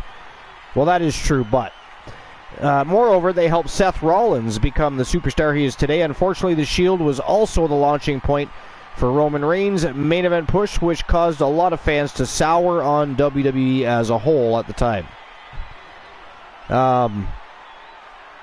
See, I just don't think they were together long enough and did enough to be considered one of the best factions of all time. You know what I mean? That's just my opinion. What do you think about that? They were a decent faction, but they definitely weren't top 10 even. No, I don't think so either. Not at all wrestling, and put them at number 4 ahead of Evolution. Well, that's the other thing. Ahead of a lot of people. Anybody on that list, really. I just can't see it, Yeah, I don't know. It's weird. By the way, I issued the payout for the last matchup. There was 1,000 Archer vs. Bucks on the line that has been distributed. I don't think I got it back. I was the only one to bet. Oh, you were the only one to bet? Yeah. All right, so now we're at the main event of the evening. For the WCW World Championship, this is a triple threat elimination matchup. It is actually the main event of the evening this time. I will open the betting line. You'll have 5 minutes to make your bet on who you think is going to win this matchup. Will it be the Phenom Joe Lincoln, who unfortunately was not successful in his campaign to defeat War on 2 different occasions? One, in the final of a tournament for the Wrestle Wars Genesis World Championship. Secondly, in the main event of Wrestle Wars Genesis, where he again failed to capture the title from War the Machine from Team Glenola and, of course, the Wolfpack Horsemen. Big Bubba Bruno won the tournament and snuck in there and won the WCW World Championship. If either man would like to win that title, they're going to have to go through the Samoan Lion himself from Team Soul Embers. What do you guys, or well, not you guys, Woozy's been gone for a while. What do you think? Who do you think walks out? Do you think War can become a double champion? Perhaps it's Joe Lincoln's night. Perhaps after 2 battles in a row with War the Machine, he is hungrier than ever and looking to prove himself more now than he ever has. Or Big Bubba Bruno lets the Phenom and War the Machine go to battle, sneaks in there and retains his title. I don't know. There's options here. It is a triple threat elimination matchup. Either way, somebody has to pin 2 people. Or at least 2 people have to be pinned. Yeah. What do you think, though? You think War of the Machine? Do you think Phenom? Or do you think Bubba might retain? I'm going to go with War on this one.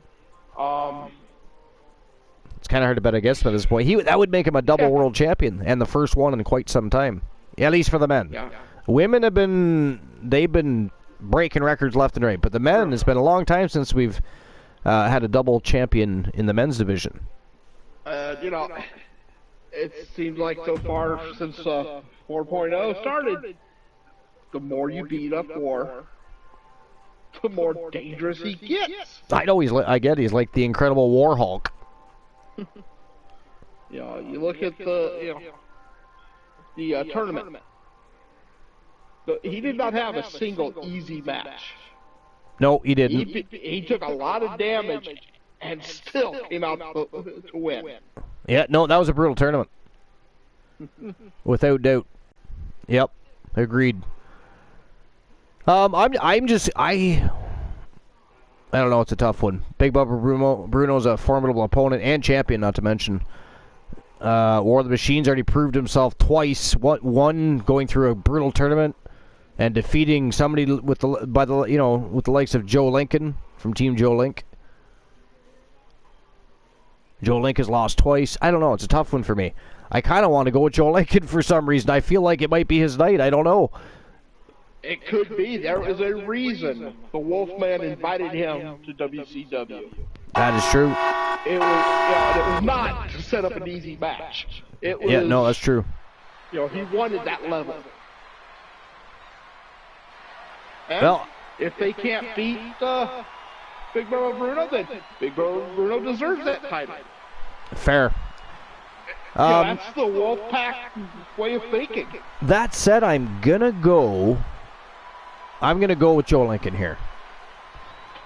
And again, this is the main event of the evening. Appreciate everybody that was here in it all night, enjoying the show as part of the community. As always, I understand our attendance was a little lower tonight, but that's normal. It is a Monday night. We don't usually have shows on Monday night in any capacity. Okay, on occasion, a tournament.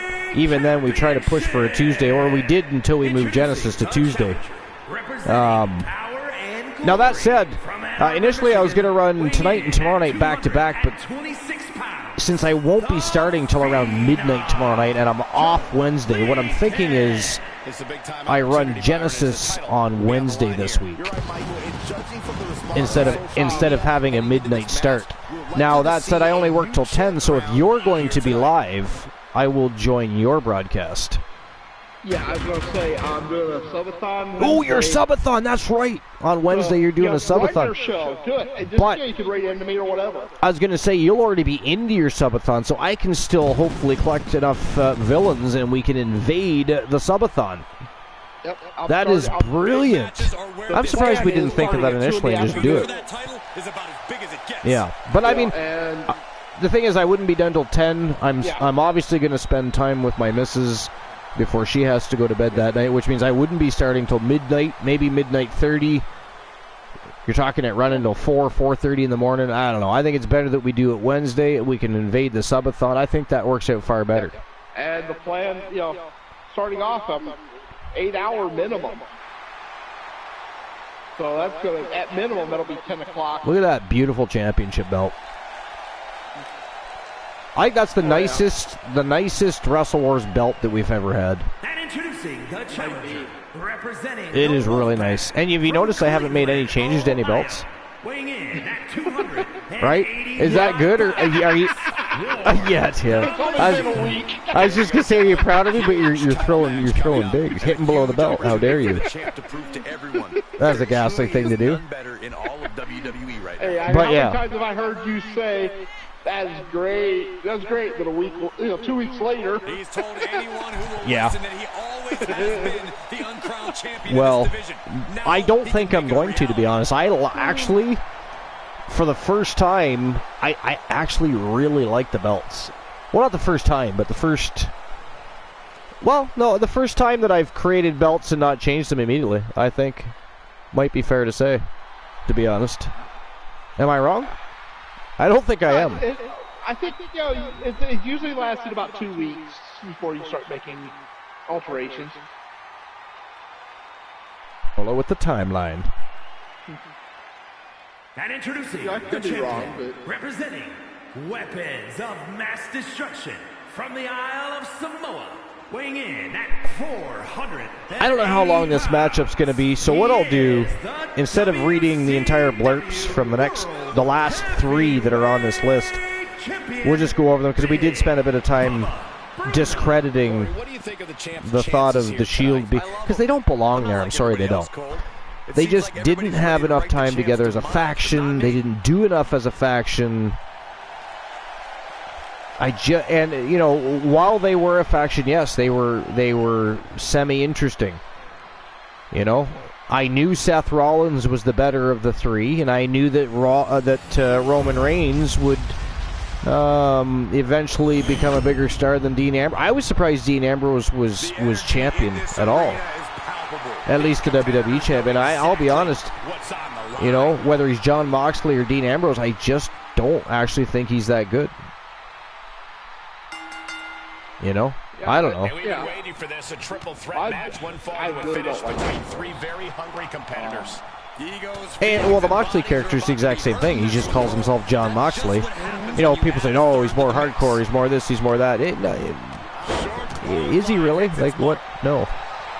So on AEW, he's allowed to bleed more. But it's the same persona. It's the same wrestling maneuvers. It's the same everything. Yeah. Now, Seth Rollins, I'm not a fan of. Oh, that's right. You don't like Seth Rollins. Yeah, I love Seth Rollins. I've been following him since he still called himself Tyler Black. Yes, it is. Yeah. The man is. Corey, we both know that Falls Count Anywhere matches can be absolutely unpredictable. But if you had to wager, that's cool. I actually went have we discussed that before? I would say emotion. Probably. I actually went to college in the town that he is from. Davenport, Iowa. That's where I went to college. What did you go through for? I went to college for electronics engineering. Oh, very cool. Did you ever end up doing anything in that field or no? 3 months. 3 months? What happened? Just wasn't for you, or? Just what they had to do. Took too much manual dexterity. Oh, okay. So you just weren't physically able to do it. Yeah, soldering. Started off by soldering the wire, tiny wire. Yeah. And the one spot I had to solder onto under a lip. So I was trying to get my hands up in there. And, right. I've seen images of me. Yeah. He looks like Jim the Animal Neidhart. Maybe not in quite as good a shape as Jim the Animal Nightheart, but very similar. He could win a look-alike contest. I mean, let's say Glenola even lost 60 pounds. He could literally win a Jim Neidhart look-alike contest if he did that. Probably, yeah. Because Jim Neidhart was around 290-ish. And that looked a little large because he wasn't as big as some of the other, right? Because I think he was only around 6 foot, 6'1", maybe 6'2". He wasn't a very tall dude. So he carried a lot of weight for a big dude back then. But yeah, you're not. How much? What did you say you weighed? 340, basically 340. 340. Yeah, I think Jim Neidhart was 250 to 290 range. I'm almost positive.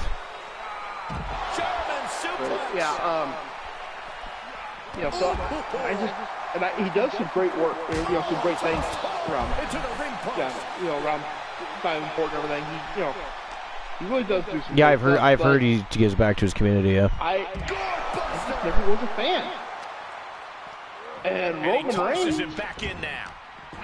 I was never invested one way or the other. He was a big man. Showed some good work in the ring. He's got great video. And just like that, he sent crashing to the Never invested in him. Neither. It wasn't until the Tribal Chief and the head of the table thing and the run as a heel that I started to take notice. And that he's done a great job at selling, but the rest of his career is still just very suspect, as far as what got him to where he is. I think what got him to where he is because of the family he's a part of. Yeah. That's like big man. Well, and he's from one of wrestling royalty families, so. And they literally have High Chief Peter Maivia. He's technically royalty, and so, I mean. But there's not a wrestling promotion out there that wouldn't take one of the family. Yeah. Now the question runs in the mind: how am I going to be able to handle this? Oh shit! Look at this. Oh, Ward just went to hit. Oh, he got Joe Lincoln with a stop sign. He wanted to hit Bubba Bruno, but Joe Lincoln got the way he paid the price. Look at this. Ward covered him up. Only a 1 count after being slammed in the head by a stop sign.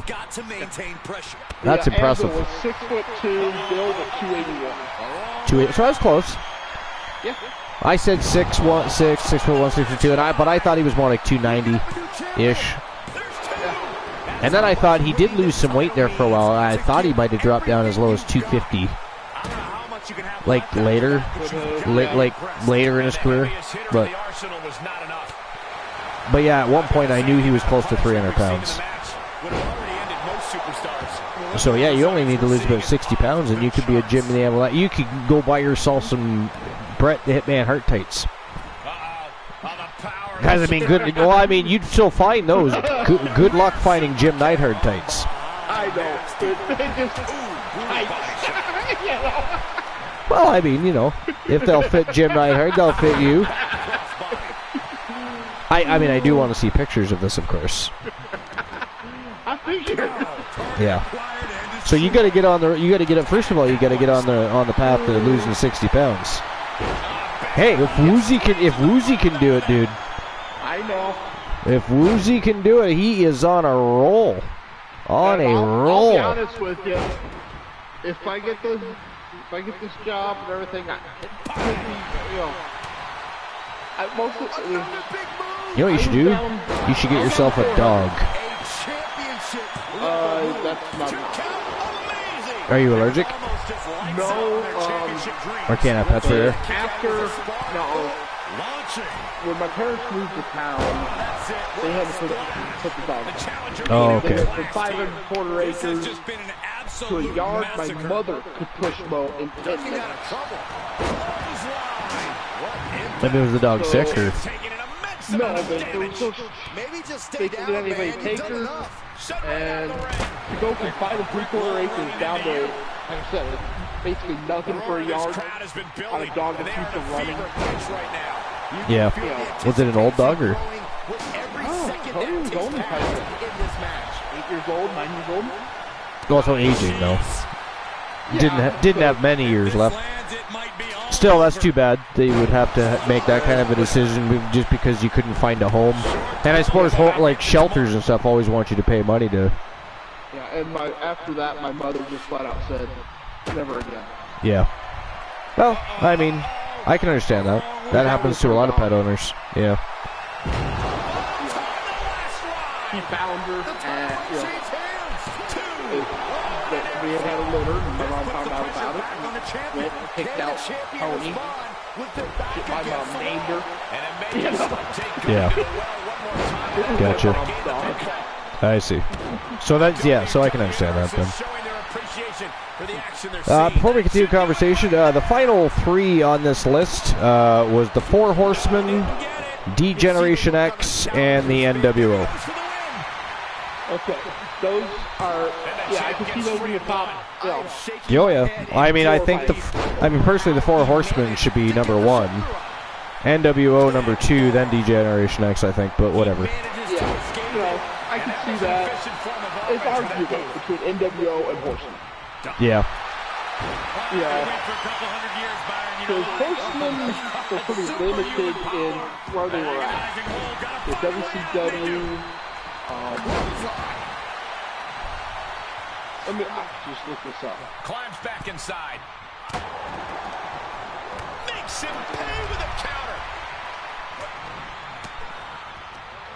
Elbow throw, saying not today.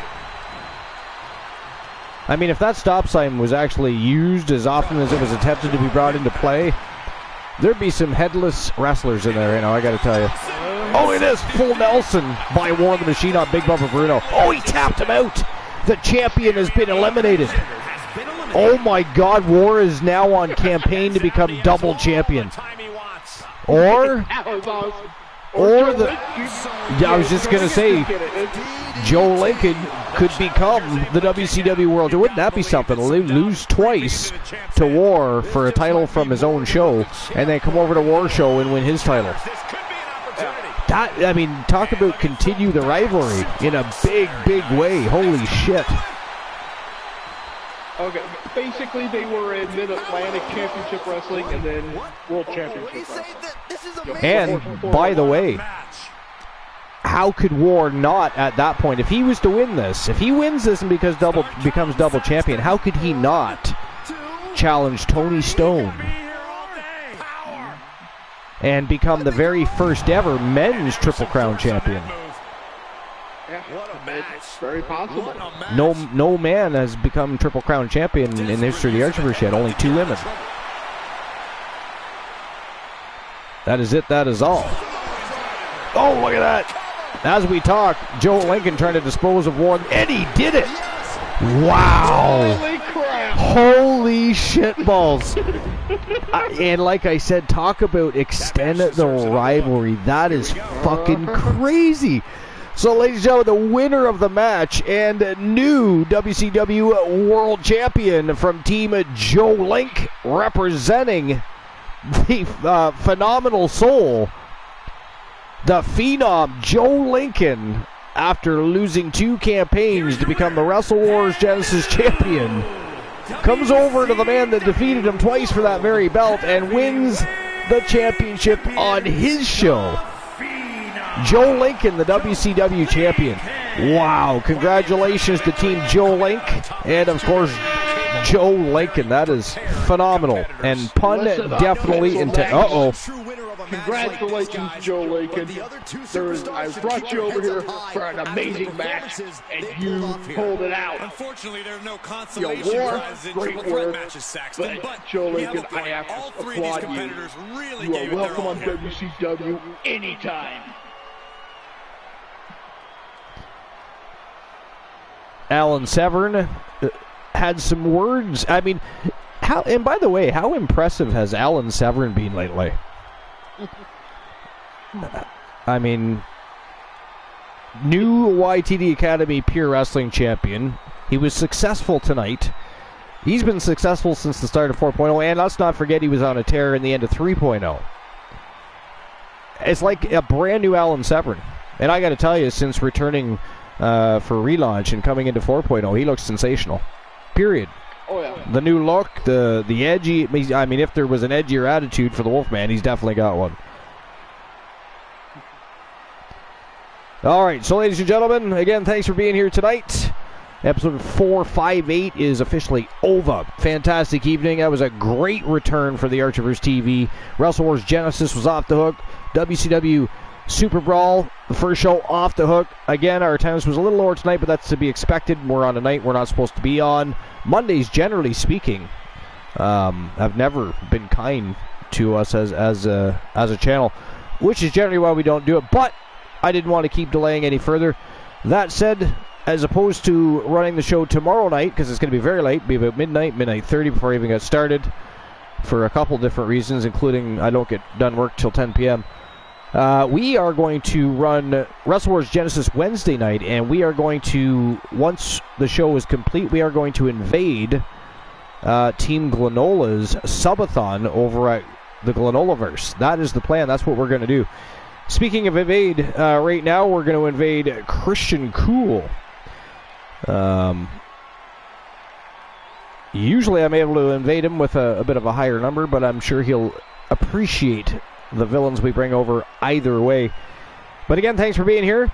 Appreciate everybody as always. 458 was great. I was kind of waiting to say that all night. It had to be said. But it was a fantastic night of matches. Absolutely fantastic. Oh, it was. I will do all my updates after work tomorrow night. I'm not doing any tonight. I still have to finish updating from YTD Academy matches. I have everything ready, I just haven't fully updated. I was supposed to do that before tonight's show. That didn't happen. Ugh. But it'll get done. And of course, again, no show tomorrow night. We're going to do it Wednesday, and we're going to invade the subathon. And now we're going to go see Christian Cool with 4 villains. Unfortunately, that's all we're going to be taking over to the Coolverse tonight. But it is what it is. 458 was great, but now it is over. You don't have to go home, but you do have to get the fuck out. Goodbye.